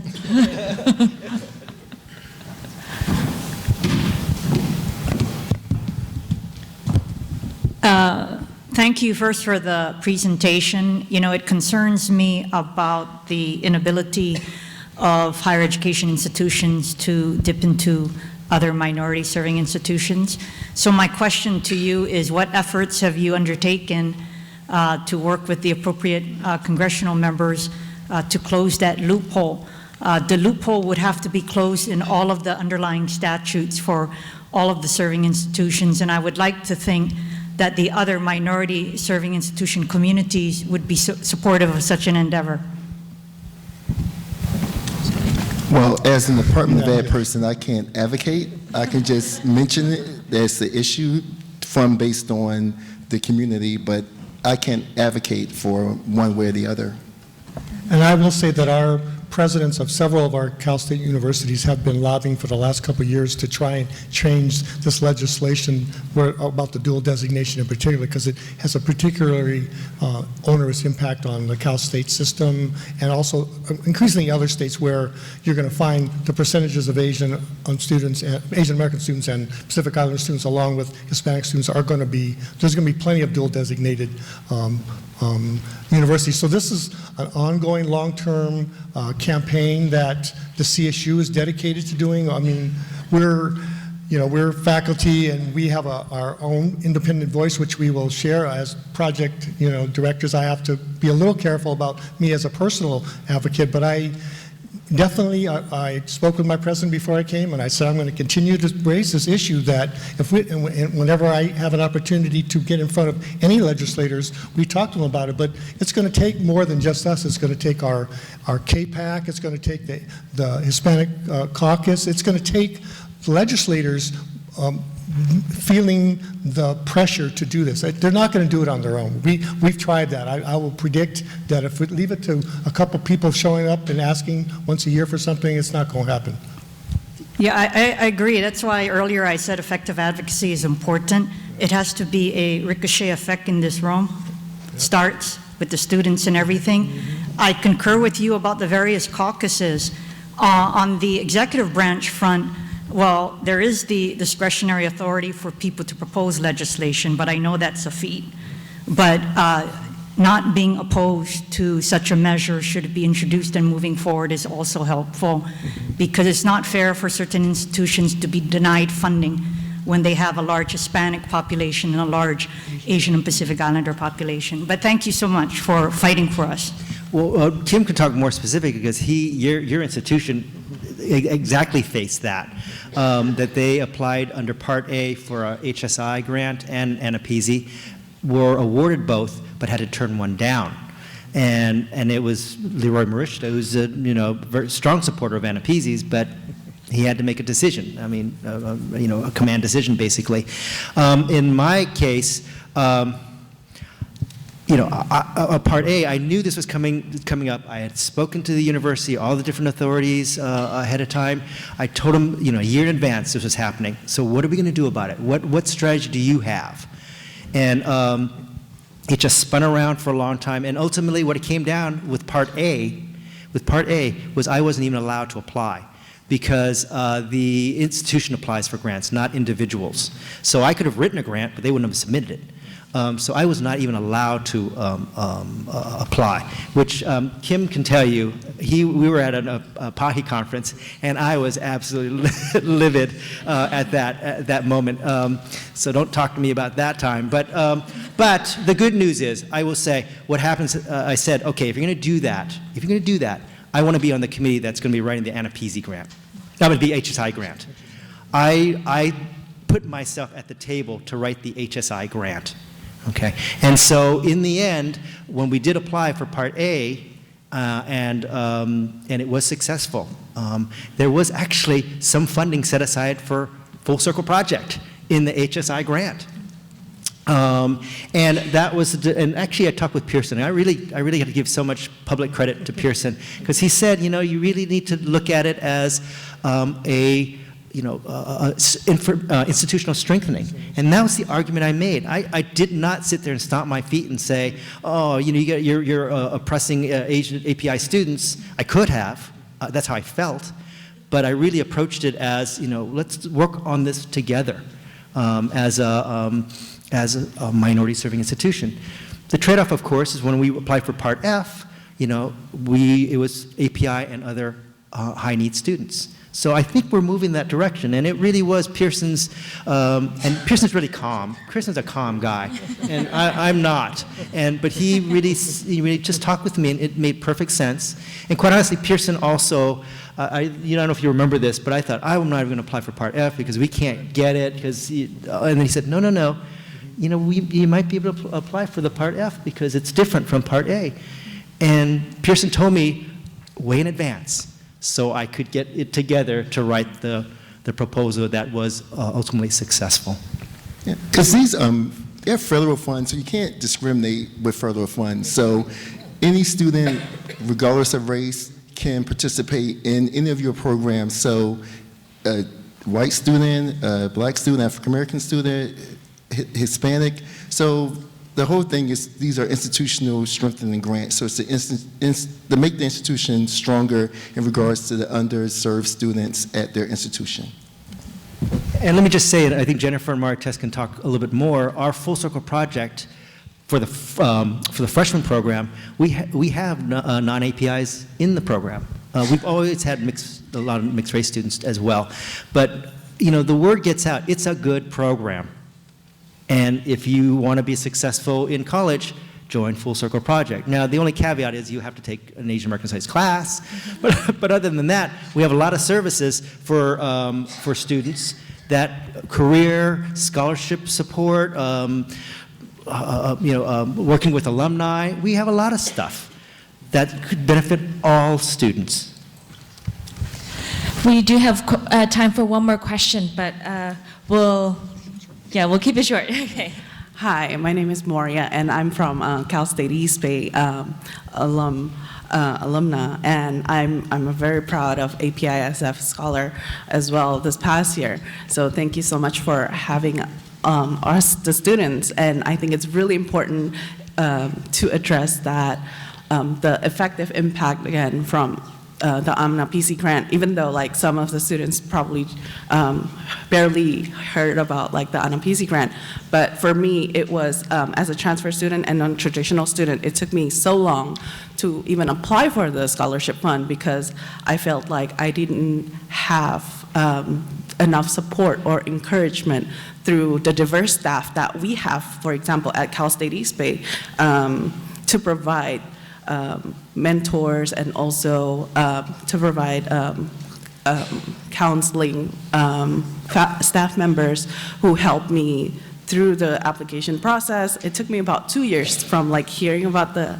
AANAPISI grant and finally win the scholarship. So I thank you guys for all the hard work. And I wanted to know, like, since I'm leaving the university and going towards the community, and recently I also learned about, OCA, and I see that OCA is also involved in terms of the advocacy into the community and inviting, bringing more awareness in the community towards some of the opportunities for our first generations incoming college scholars. So what advice would you have for members of the community in terms of reaching out and educating the community? Thank you. That's a great question. So yeah, how do you be that conduit? Well, I think many of the AANAPISI programs are recognizing the importance of not only becoming more institutionalized on the campus, but building long-term sustainable relationships with our communities. And so we've learned a lot from De Anza College, who's not here today, but they were one of the first grantees. They created an amazing program called APALI that we're trying to emulate at Cal State East Bay. So in addition to educating our campus community about AANAPISIs and API students, we're learning from our community college brothers and sisters down the road in Silicon Valley that, we need to build long-term bridges with our students, whether they're community college students who then go on to 4 years, who then work in the community. They have a network that they built over 20 years, and it's very, very impressive. And we think we can do something similar in and around our Cal City space. So we're creating a program called API Lead. We have a class now. We're doing a fundraiser to start raising money, because one of the things we've always found is students want to do internships, but in real life, at least at our campus, they're working too much. They have to work 2 jobs, they're taking a full load.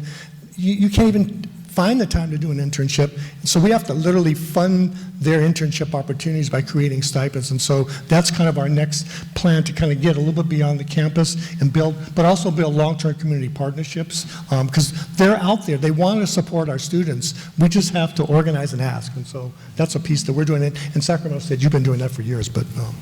Yeah, let me just mention briefly that there's a lot of community organizations out in our region, in our area, and quite honestly, we have utilized our students to help community organizations with their events, their activities, and Full Circle students have a really good reputation in the community, and I'm really proud of that, because when they need some support, Full Circle students are there in big numbers.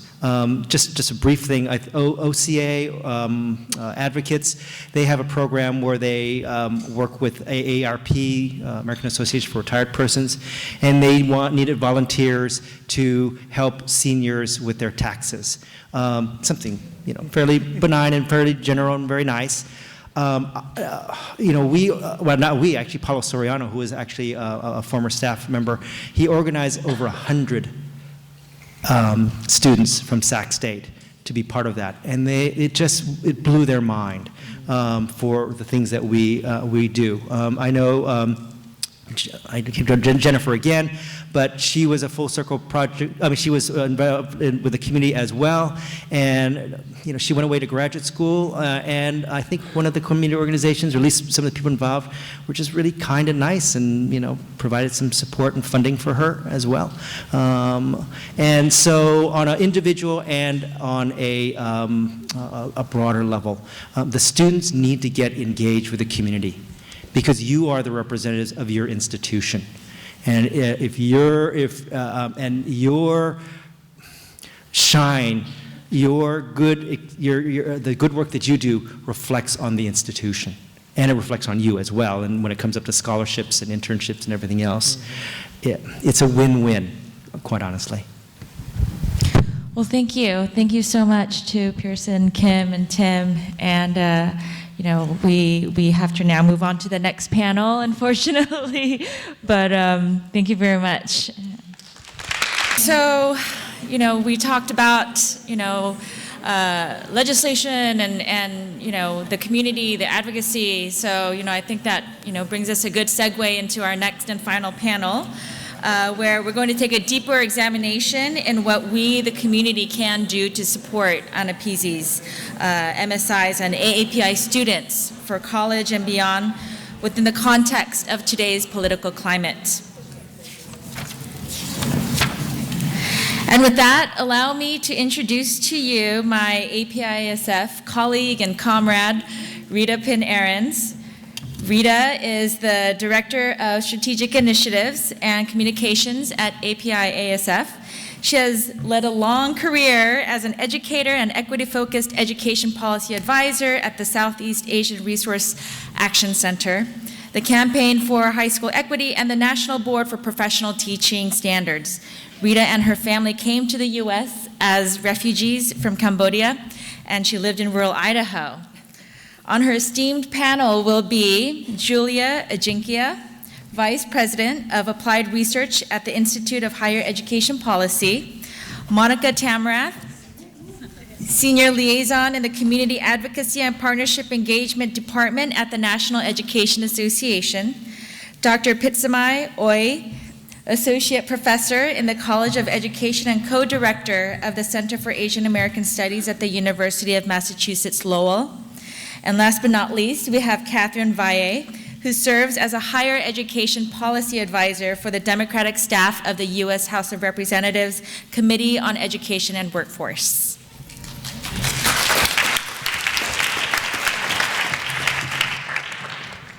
All right, I'm really excited to be the moderator for this panel, having sat on the other side, so this is really fun for me. I think to help put things into context for the audience, it would be helpful if each of you can just very briefly tell everyone in this room what your work is and how it relates to AANAPISIs. Hi, Hi, everyone. My name is Kathy Valle. I work on the Ed and Workforce Committee for the minority in the House of Representatives under the leadership of Bobby Scott from Virginia. So in the committee, we have jurisdiction over the Higher Education Act, HEA, which is set to be reauthorized sometime soon. Through HEA, ANAPISIs are authorized in Title III of HEA, and so that means that ANAPISIs are able to receive grants through the HEA, and through the grants are able to receive funding. In addition to ANAPISIs, Title III also authorizes the other minority serving institutions, HBCUs, HSIs, TCUs. I'm using a lot of acronyms, I just realized. Welcome to DC. Historically Black colleges and universities, that's HBCUs, Hispanic serving institutions. Title IV of HEA also does oversees financial aid, so Pell Grants and loans, which is very applicable and is very important, should be very important to ANAPISIs as well. Great. Good afternoon. Hello. Okay, I'm going to wake you up. Ready? Everyone stand up. Come on. You guys just sat for an hour. Okay, so ready? Put down the cell phones. I'm going to ask you to stretch. Reach up high, high, high, high. I am standing for those in the back. Right? I want you to lean over to your left. Right, get that kink out there. We don't want any sciatica nerves in. Over and over to your right. Yeah, you feel that? Reach, reach. Okay, behind you, let's not neglect our back. You got back, turn around. Yeah, does that feel good? Yeah, that feels great. And last time, the other side. Okay, let's end with a nice deep breath. Ready? Inhale. Exhale. One more time. Inhale. And exhale. Now you can sit down. Now I'm going to try this again, you all. Good afternoon.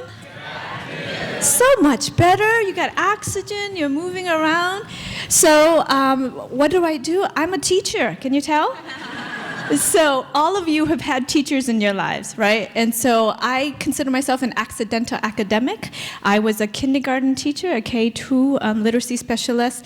When I first heard about ANAPISI, right, that was back in 1997 in Long Beach. So my first introduction was the dropout rate. And so for me, I was just a kindergarten teacher, and I'm like, what's going on? Why are my Southeast Asian brothers and sisters dropping out? But then when I asked people, like, who knows about this dropout rate? And they're like, no, you're part of the good Asians, right? Because, and they're coming from our students, like AP, Asian people, come on, Pitsmai. Like, AP is for Asian people, UCLA, University of California, it's, Caucasians living among Asians. So we have all of these bombardments about modern minority, and people are saying there's no such thing as a dropout rate. And hence, I said, I guess my college was a roommate, and she's like, Pitsmai, that's what a dissertation is for. When you have a burning question and you want to find that answer, and you devote your time and energy to research it, that's what a dissertation is. And, I was like, hello, I'm a kindergarten teacher. We barely write one sentence, let alone a dissertation or book. And I said, that's for those smart people, right? Those researchers who are going to come in with their analytic lens and say, okay, so tell me how you feel about being Southeast Asian refugee, first one in the family, refugee from Kandao, Pell Grant. But all the researchers were not asking Asian students about their experience. In fact, when I was at Harvard, they said, no, Pitsmai, you need to choose between Asians or American, because there's no such thing as Asian American, right? You have to prove to us that there is a dropout rate before you can even focus on your dissertation on Khmer and Lao students. And so that was my introduction to ANAPISI. And I had, when I was doing the community work, I was on CERAC as a CERAC board member, and we're saying, okay, do we have any funding? Do we have any researchers out there? And it was, we have education advocates from CERAC, like Monica, Rita, Sylvan's back there. It was the executive directors like Ka Ying Yang and Dua Tor, who was out there advocating, saying, no, we need this because it cannot be known that all of the Asians are doing well, because we have, community members who are not doing well. So I started with the research, and then now I've moved along the way, because that's what happens when you ask questions. Other people like your questions, and they want you to come ask more questions. And so now I'm working for AANAPISIs, asking questions to, like Cal State East Bay, working with other AANAPISIs to help them develop their research and evaluation. Hey everyone, again my name is Monica Tamrath, and I was introduced as staff at the National Education Association, which I'm super proud of our members from the CSUs, Professor Fong and Professor Jerome, for their work on the AANAPISI project, but really I think I'm here because I co-chair the National Council for Asian Pacific Americans Education Committee, which is a coalition of over 30 national API organizations, and I've actually co-chaired the education committee for a really long time, since like 2008. So I didn't have the opportunity to work with Congressman Underwood when he first introduced the bill in 2002, and I wasn't there to work with Congressman Wu from Oregon when he got it founded in 2007, but I was there for the other bit of Congressman Wu's work on it, and I've since then worked with the KPAC Ed Task Force chairs on this bill since then. So through Congressman Wu from Oregon, through Congresswoman Chu when she used to chair the committee for a little bit, and through Congresswoman Hirono before she went to the Senate and she chaired the Education Task Force, also through Congressman Sablon from the Mariana Islands, and now I have the pleasure of actually working with Congressman Takano, who chairs the KPAC Ed Task Force. So I guess most significantly, I've worked on the appropriations of this bill since the beginning, I guess, when we passed it with the help of then Congressman Mike Honda in 2009. The first time we were able to get appropriations funding for the AANAPISI program, which we've been able to just hold on to because we slipped it in 2009 and 2010. Personally, maybe if Pitsamai says she accidentally became a researcher, I accidentally became a policy person. You know, I think I've been the product of and worked on programs that AANAPISIs actually federally fund since I was a high school student, right? I would not be here in DC or even go to college if it wasn't for student-initiated outreach programs to kids like me, Southeast Asian students with parents who didn't go to college, right? So I think I have like a professional but also a personal tie to the AANAPISI project. Good evening, everyone. So I'm Julia Jinkia, and as I was introduced, I'm from the Institute for Higher Education Policy, otherwise known as IHEP. And for those of you who aren't familiar with us, we're based here in DC, and we are a small but mighty research, policy, and advocacy shop that really focuses on improving post-secondary access and success, specifically for the nation's most underserved students. And so I think that I was invited to be on this panel here because of IHEP's long distinguished history with thinking about what MSIs even are.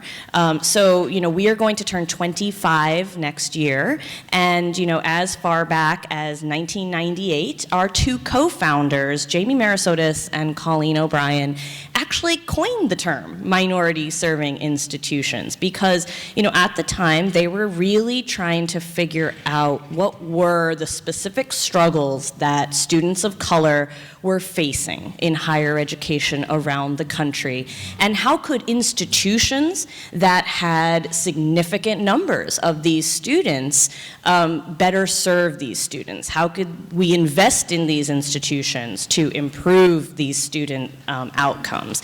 And so in 1999, IHEP actually brought together a group, a coalition called the Alliance for Equity in Higher Education. And, you know, I'm going to try very hard not to speak in acronyms, so I might have to look at my notes to actually even remember the names of these organizations that we work with every single day. But at the time, the Alliance brought together the American Indian Higher Ed Consortium, AHEC. It brought together HACU, the Hispanic Association of Colleges and Universities. I'm doing okay, right? And it also brought together NAFEO, here we go, yeah, the National Association for Equal Opportunity in Higher Education.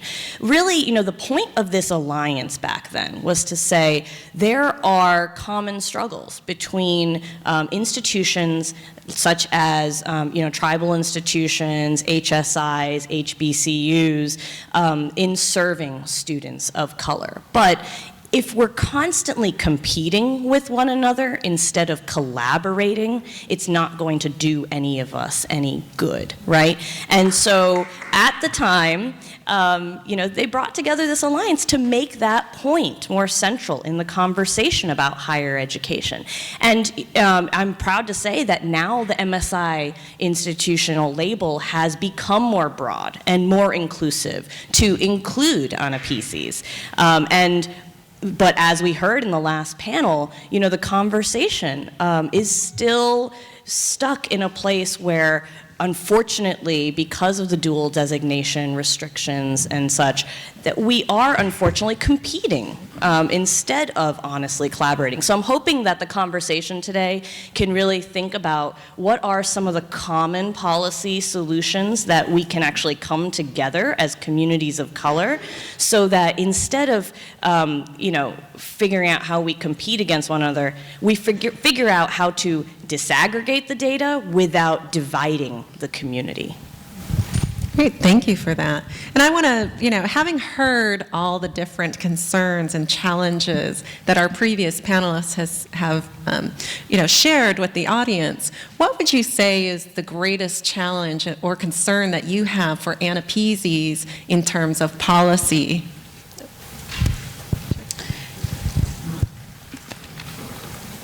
I see a lot of concerns, actually. So when you said the biggest concern, I'm like, which one will that be?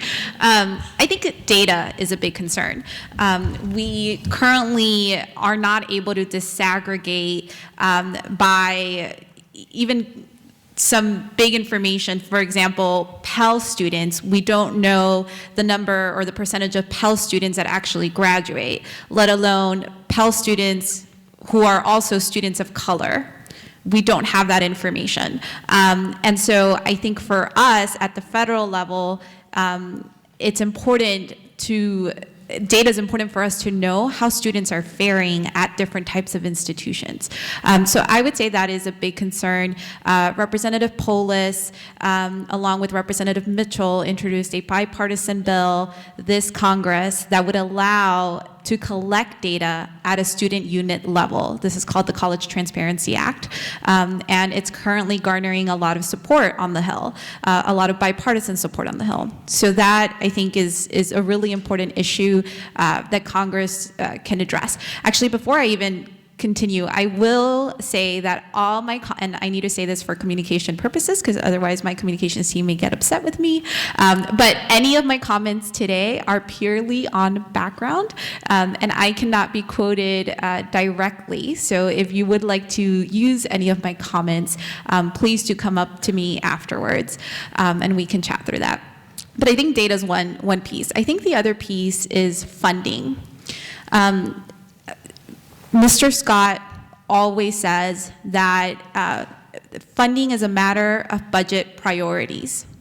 And so currently, APIASFs in FY17, for example, received nearly $5 million in mandatory funds and about $3.3 million in discretionary funds. That's good. APIASFs need more money.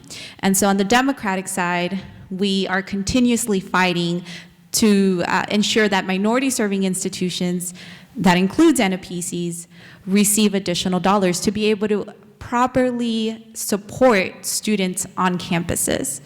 There are so many other concerns. Dual designation is another one, but I am sure the rest of the panelists will talk about that. she stole the data disaggregation, so I'll just say ditto on that. But I think I'll do at least at the local level too, is getting the information about what is an ANAPISI, right? So before we can even get to the data point is people still don't know the difference between the Asians, right? And so a part of the ANAPISI is, for me, is how do we get the ANAPISIs to talk the story, to tell the story, AKA research, right, and disseminate it widely.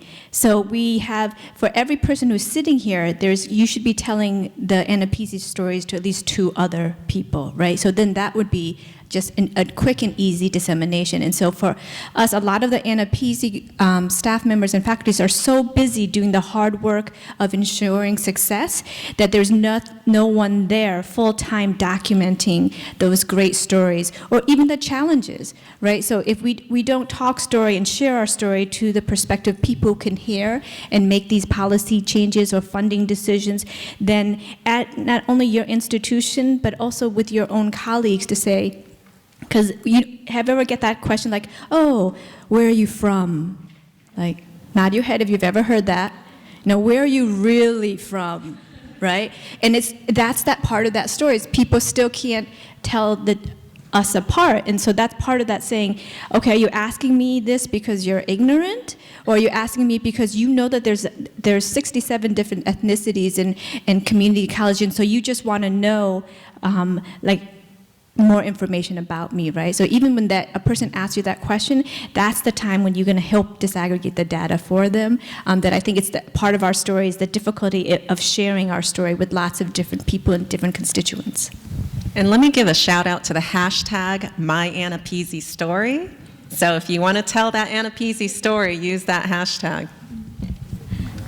Great. So, I think there are a lot of policy challenges that folks have brought up. I think I would just say kind of the biggest challenge as someone who folks try to ask, okay, so Monica, I know that this is a challenge, but what do you think is the solution, or what are possible solutions? I think the challenge to that is really balancing different interests and balancing even the diversity within ANAPISIs, right? So if we do something that fixes dual designation, what does that mean for some of our ANAPISIs who really can only be designated as an ANAPISI, like your Guam Community Colleges or your American Samoa Community College, right? And I say that knowing that literally the folks that are most deeply impacted are my members, right? So I say that to just say, just kind of balancing, and then also balancing kind of the need for more diverse places for ANAPISIs to be, like the Midwest, versus places where there are high concentrations of APIs, right? So I think that there's this balancing. I'm also going to kind of cheat and say that one of the biggest challenges that has kind of arose is, you see in this room, it kind of takes a village to advocate for ANAPISIs, right? From all the different sectors. And one kind of arm of advocates that we used to be able to count on that aren't really here to do it anymore are folks who used to be in our administration, right? So for example, right, the White House Office of Public Engagement, the White House Initiative on Asian Americans and Pacific Islanders, especially in the past 6 years or so, have really ran campaigns to talk about ANAPISIs and get folks to talk about ANAPISIs and outreach and get folks to apply. Their capacity is not the same anymore, right? So what are we in this room going to do to step up our game to really fill that gap that they're leaving behind? And so, I think that those are just some things I think of in terms of biggest challenges. So I couldn't be at IHEP and not talk about data, but since everyone really is hammering home this idea of how important it is to know what the problem is in order to solve it, which is why we disaggregate the data, the only new point I'll say about that is I think we should be looking to states that are giving us some examples like Washington, Minnesota, Hawaii, of how to do some of that smart data disaggregation. And if at the federal level we can't disaggregate because the sample studies are too small. I can't tell you how many times I hear that response, right? When I'm looking for information about our communities, then that means that the research design was not good enough, right? If the point of that data is to tell us about student outcomes and how students are faring, but they can't tell us information about our communities, then the research is bad. The research design is bad, and I think we have to be willing to call people out on that. But, you know, so this other issue that I've been struggling with, I think, as I think about AANAPISIs and even the language of minority-serving institutions and going back to that idea of what it means to collaborate instead of compete, you know, as we constantly hear about this country's demographic destiny, right? And we're on the precipice of becoming a majority-minority country. I think the language of what it means to be a minority in this country is shifting, and it's becoming antiquated. And to me, what that means is we realize that as communities of color, collectively, we are no longer the minorities in this country. So what will it mean to shift our mentality to understanding that we are actually the new majority? And how will that sort of trickle down into everything we're talking about today? Because once you start realizing what are some of the policy problems that we're trying to fix, yes, it's certainly data disaggregation, it's funding for our institutions, but our community goes to community colleges. Our community works often full-time while going to school. Our community is having a hard time filling out FAFSA and paying for school. And something that we don't talk about often enough, our community is undocumented. You know, we have a lot of policy issues out there that are common with other groups and other communities of color. And if they are able to use data to make some progress on those policy solutions, I think the more we link up with those communities, we will start seeing the solutions to those same policy problems that we're experiencing. So really, thank you for the comments about needing to work with others with because of the common problems we have. But I want to go back to what Monica was saying about the support we used to have in the administration, given the current political climate, and I think you all know what I mean, and the rumors about HEA being soon to be reauthorized. What do you think we can actually accomplish in the next few years? And I'm going to pass it over to you first. Great. Well, so in the House, I think it's a different story than what's taking place in the Senate. So in the House, rumor has it that the majority is going to introduce their comprehensive HEA sometime this fall. I would imagine that means this coming month, or maybe sometime in November. And so their HEA reauthorization, it's going to be in the House, it's going to be a partisan one. The Republicans do not need Democratic support to pass their bill. Democrats have introduced, we have begun, and we're almost through it all, a legislative campaign focused on higher education. And it started in May. And so about every 3 weeks or so, we've introduced Democratic members have introduced bills about higher education. So our first bill, for example, was by Susan Davis, Representative Susan Davis from California. She's a ranking member of the Subcommittee on Higher Education. And she introduced a comprehensive bill on Pell Grants. And that is obviously something very important for students of color, because students of color disproportionately rely on Pell Grants. We've introduced a bill, Julie just mentioned community colleges, and how that, a lot of AAPI students are attending community colleges. So we introduced a bill called the Community College Student Success Act. Actually, Representative Meng introduced it from New York, that would help support comprehensive wraparound services for students at institutions. That's something that is extremely important, particularly at community colleges, because we know that community colleges have been typically under-resourced. So what we will do is continue to introduce bills as part of this campaign, and then we will be ready to, we as in Democrats will be ready to take up HEA whenever the majority introduces their bill with these packages of bills that we've been introducing. That is our platform. Democrats in the House, on the committee, we have always advocated for access, affordability, and completion through the lens of equity. And we will continue to stand on those pillars moving forward.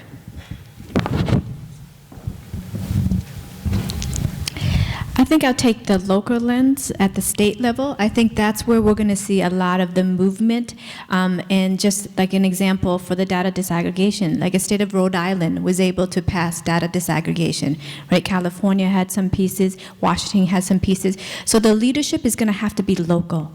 And I think that is where we're going to see much more movement, and that's where we're going to see more movement building. And so that's where you guys are so important. Everyone, whether you're a student or a full faculty or staff members, like, what are your networks? How can we help you leverage your political and social capital to say, what do you care about?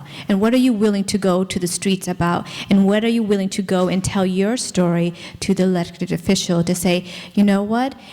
Maybe we won't be able to have the Pell Grant here, but where are some pieces and where are the negotiation levels here locally? Like I know in Massachusetts, Representative Taki Chan is doing the data disaggregation push, but he's getting pushback from some of our own Asian American community members, and they're saying, this is a chance for us not to be divisive, but let us invite the other caucuses, the Hispanic caucus, the Black caucus, because other states have done this. Why can't we do it? Because I'm like, you're in Massachusetts. You're supposed to be the education progressive people, right? Because you're setting the tone. So what is it that we can learn from our colleagues across the state, but also localize it so it matters in our context? Because what's happening in Boston, which is heavily dominated by Chinese and Vietnamese and South Asian, is not the same thing where I am in Lowell, where it's heavily Khmer, Laotian, Bhutanese, and Korean, right? So when we meet with our elected officials, you say there are 19 different ethnic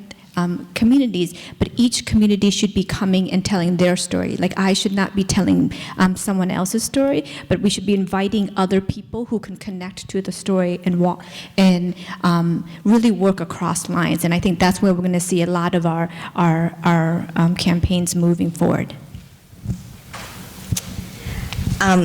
So I'm glad I'm like right behind these two, because it leads into my work really well. So, you know, I think there's a group of us who are like, please don't work on HEA because we don't know if it's going to get worse. I mean, I think that's, you know, something that is real, right?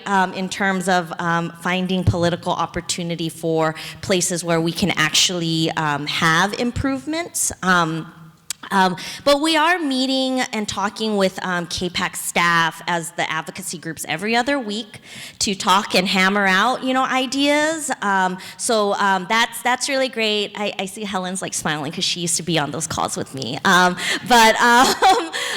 So, you know, we are doing that, but then we are shifting towards a more state and local strategy as well. Many of you have heard about all the pushback we've had against data disaggregation from conservative Asian American groups. I got on a call with someone and they were like, it's almost like they're just popping up all over the country like it's coordinated. And I was like, well, it is. Like, we have a strategy session to talk about how we're going to have a local and state strategy about this, because we can't move things through the executive branch or, no offense, but like, you know, on the Hill as much anymore. So we do have a state-by-state strategy around this. And he was like, what? I was like, yeah, that's our job, right? Like, that's our job, literally, as advocates. So we are doing that. You know, one thing that I asked you all to just email me really amazing ideas about fixes to some of this, right? So, you know, I've talked to Takano's office, like, what if we create a multicultural serving institution program, right? That would fix some of our dual designation issues, like, I don't know. I mean, we're totally open to really creative ideas because we have some time to think of creative ideas. So we should not just like lean back and wait, but we should actually be talking to each other about how we can really, when we have the opportunity, do this right. So.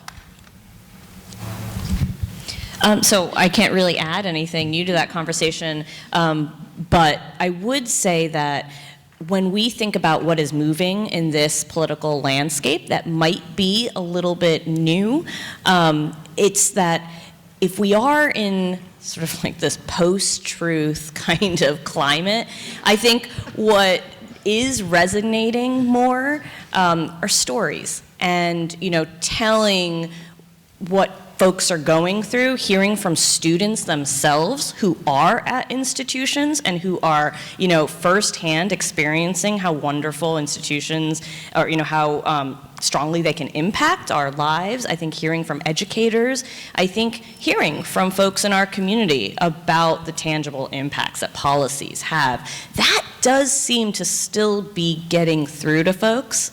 So I would just encourage a diversity of tactics and how we communicate with folks. Great, and looking out at this great audience, we have researchers, students, we have just campus administrators, community folks. I want to just have each of you briefly tell them if they want to get involved, more involved with supporting your work or with supporting AANAPISIs, what would you suggest they do? Call your Congress member. No, seriously. Call them, visit them in their office, in their district. If you're in DC, visit them in DC. Meet with their staff. Staff on the Hill are extremely important for moving an agenda forward. So I always say members are only, this is me personally, I say this, I don't know if anyone else thinks this way, but I say members are only as strong as their staff are. And so take the time to educate staff, take the time to tell them personal stories, bring in their constituents into the office. I think particularly in this climate in the House, where the Republicans are in the majority, it is important to make sure that we are talking, that advocates are talking to both sides of the aisle. So speaking with the Republican members, especially if they have any AANAPISIs in their district, then ensuring that your institution is also talking to the members. Because I think, you know, stories, as Julie was mentioning, stories resonate with members. And so if you tell them, you know, this is the great work that this grant, that this, through the AANAPISI grant, is doing you know, is helping X amount of students, this is what we are, these are our outcomes, that's what they want to hear. And so I think that would really help committee staff also move conversations forward on the Hill. I'll echo that and say, but also talk to the people who you normally connect with. Like if it's a classroom, mention AANAPISI, mention the diversity issues, mention, like it's time for you to speak up, because with the silence will be no movement, right? And so for you, if you are an administrator, that means you need to go up the ladder to your cabinet leadership position. If you're a faculty member, then you want to be able to talk to fellow colleagues and staff members, and then try to cross bridges and make connections. So if you're students, are there other programs that you connect with in the high school or the middle school? Like, make sure we start to build that network so that your stories resonates with other people, but then document that, right? Because there's different ways, right? There's different ways to connect with different people, because you don't know who you're sitting next to. That person's father's uncle's college roommate might be that key person to get you inside a meeting, because that's how I was talking to one of the colleagues. Is like, oh, I got a meeting with that staffer because it was my son's college roommates. And that was, so his son's college roommate's sister was the staffer who got him that meeting, right? So randomly, you don't know who your contacts are, your networks are, but you need to really connect with people on a one-to-one, so that the more they get to know you, and then the more that they will get to care, and then share your passions and ideas. And that's how I think we're going to be making that movement. So as someone who has talked to folks about, so I don't have this conversation about increasing funding as much anymore because it's a whole different ballgame. But as someone who, as a response to please increase funding for AANAPISIs, and their response was, well, there aren't enough AANAPISIs anyway, right? So as someone who had that happen to me, please, I know it takes time to apply for designation, but just apply for designation so that we can show that there's a need. Just apply for designation even though there isn't increased funding. When we can show that there are 130 designated AANAPISIs and only enough money for 6, that's pretty powerful for us here. So I would just say that even if your institution is already designated, please call up the one down the street or the other one that's your neighbor or where your friend or your sister goes to school. Please just encourage folks to apply for designation. The other thing, so I know stories are very important, but it doesn't matter if you don't get it in front of someone who can actually move or push something, right? So I think I just want to kind of emphasize what Catherine was saying about your members of Congress and your elected officials, just because, some of our elected officials don't even know that your AANAPISIs exist and are doing great work, and you're their constituent, right? And it's not political at all to just update and tell your member of Congress about great work that's happening in their district. Because in appropriations, what happens is each member of Congress gets a certain set number of programs that they get to advocate for, and that tech is up there, or that business in their district is up there. We need CSU Sacramento to be up there too, right? We need CSU East Bay to be up there on their list of programs that they're going to really champion.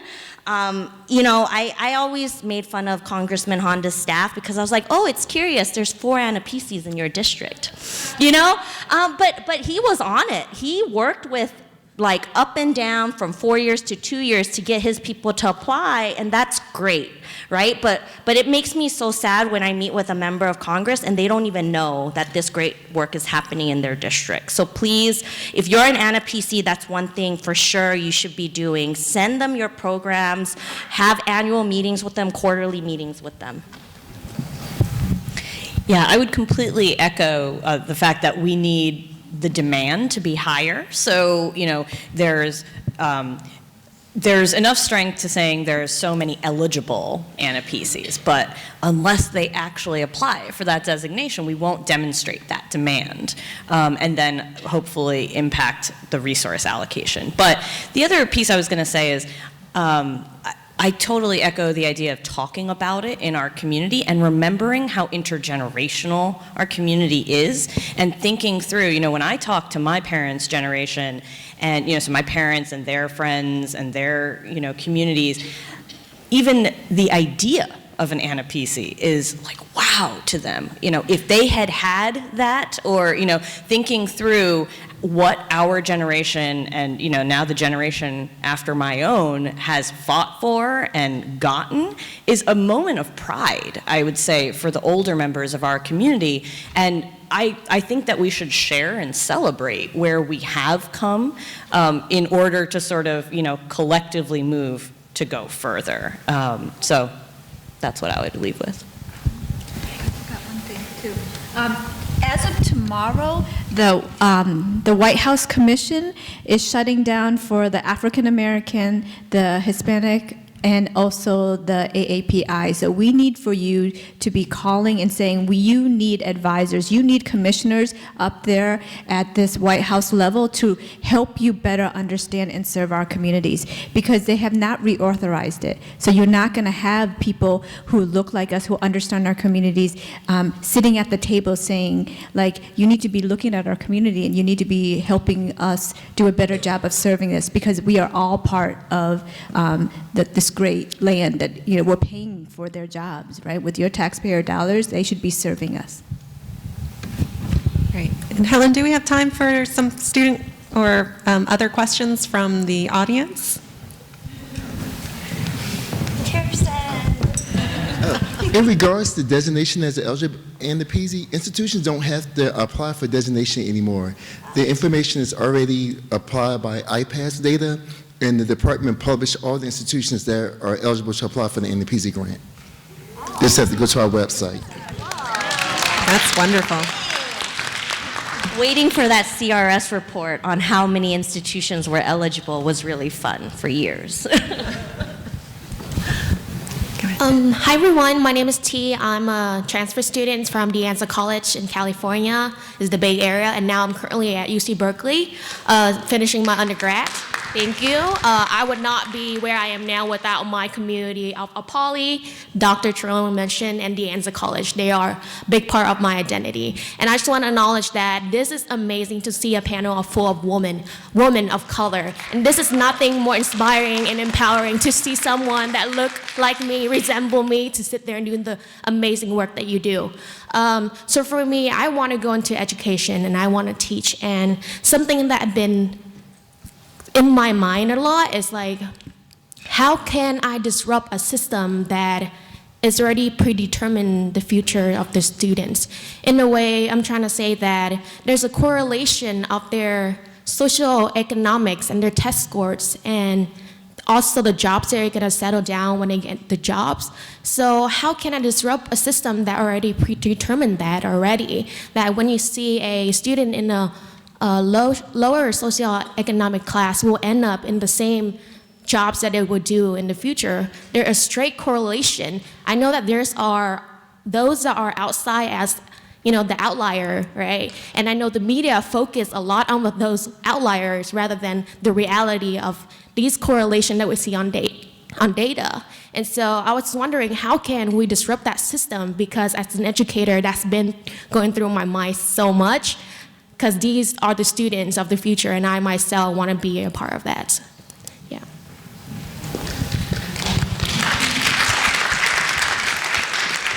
So I definitely think that there is some K-12 reform that needs to happen. I am not an expert on K-12, so I will not talk about that type of reform. But I will say that higher education is supposed to be that equalizer.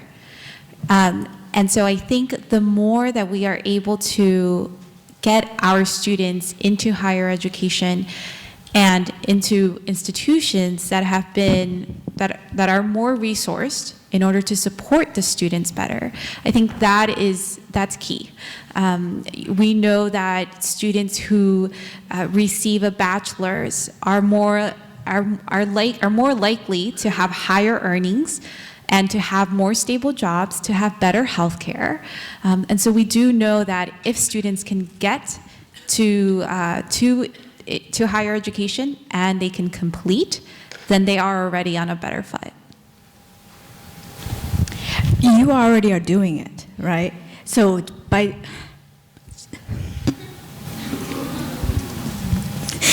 the system is not made for us, right? So I stand here, refugee at age 4. First in my family, right? To go to college, to get my master's, to get my doctorate. Pell Grant recipient, because my parents made $11,000 for a family of 6. I'm a BC proud because we worked hard as a community so that our families don't struggle and that the future generation doesn't struggle.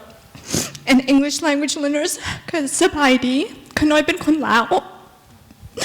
So when you are in the spaces and when you stand up and you question the system, you question their assumptions and you question that why are you making that assumption about our students and their academic achievement, and why do you not have funding for English language learners when there's 4.4 English language learners, and number 1 is Spanish, but number 2 is Chinese, and number 3 is Vietnamese, right?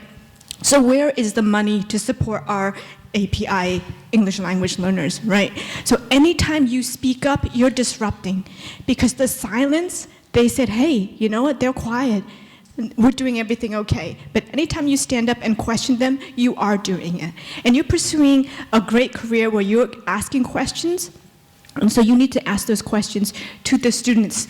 Ask them to start thinking like, is this system working for us? And if it's not working for us, how can we as the youth, because it was the youth, right, at Tiananmen Square. It was the youth at Kent State who stood up about the Vietnam War. It was the youth during the apartheid movement, right? It was also the youth who started doing the American Sign Language in Central America because the adults were not using sign language. So it's always going to be coming from you. You guys are the ones who start the movement. We already heard about the movement from our Pacific Islander colleagues who said, hey, what about us? We don't have a designation. We can't even apply for a scholarship. And it's the youth under the DACA who are saying, we are here, we deserve to be here, and we should get the support. So, and turn around. These are your people who are going to support you. You get our list, you send us an email, a text, a tweet. We are behind you all the way. So you've already started.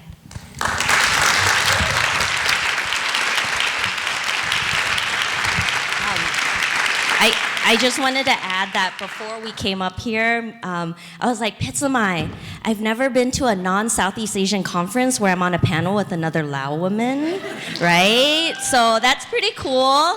If we have a spot, there's usually just one spot.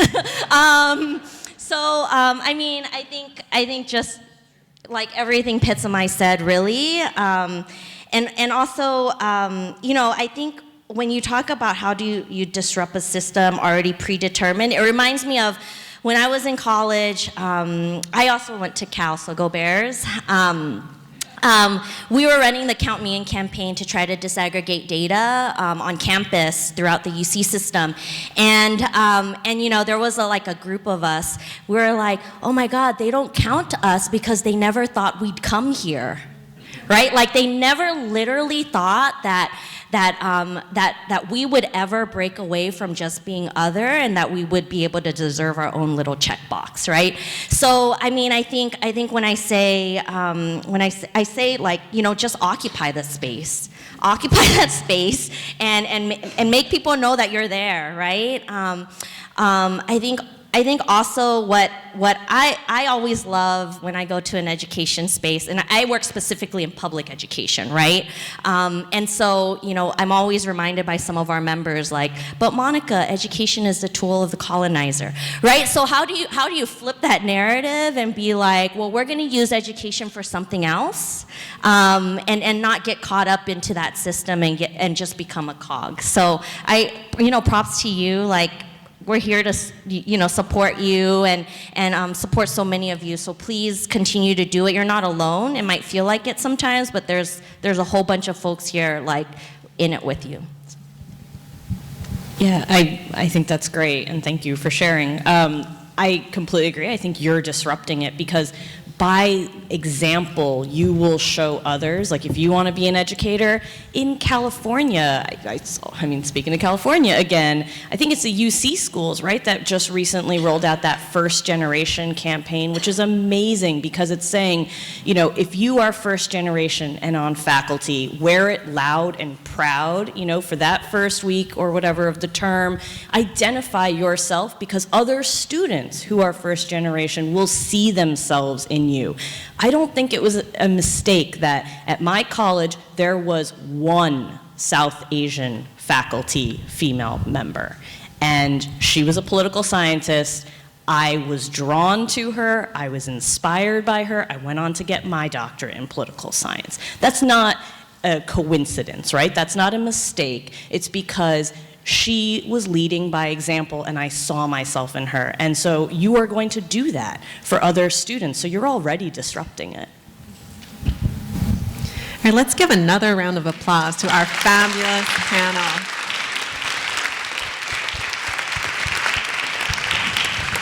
All right, so I'm going to ask everyone, you know, that we have after this a reception and a silent auction. Helen, do you want to give them more information about that?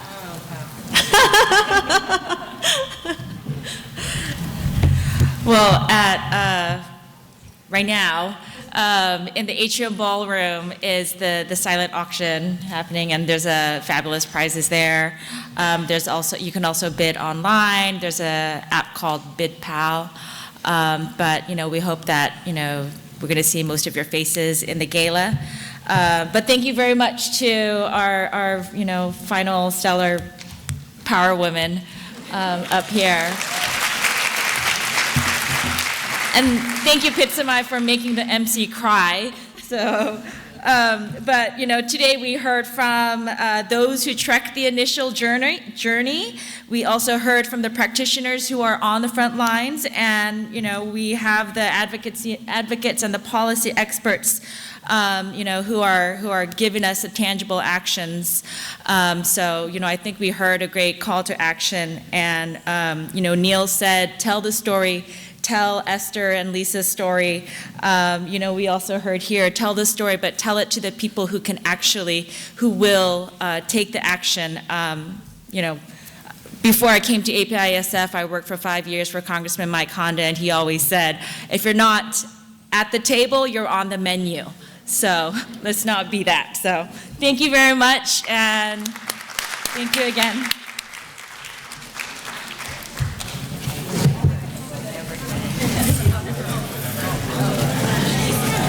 Yeah, you can stand up.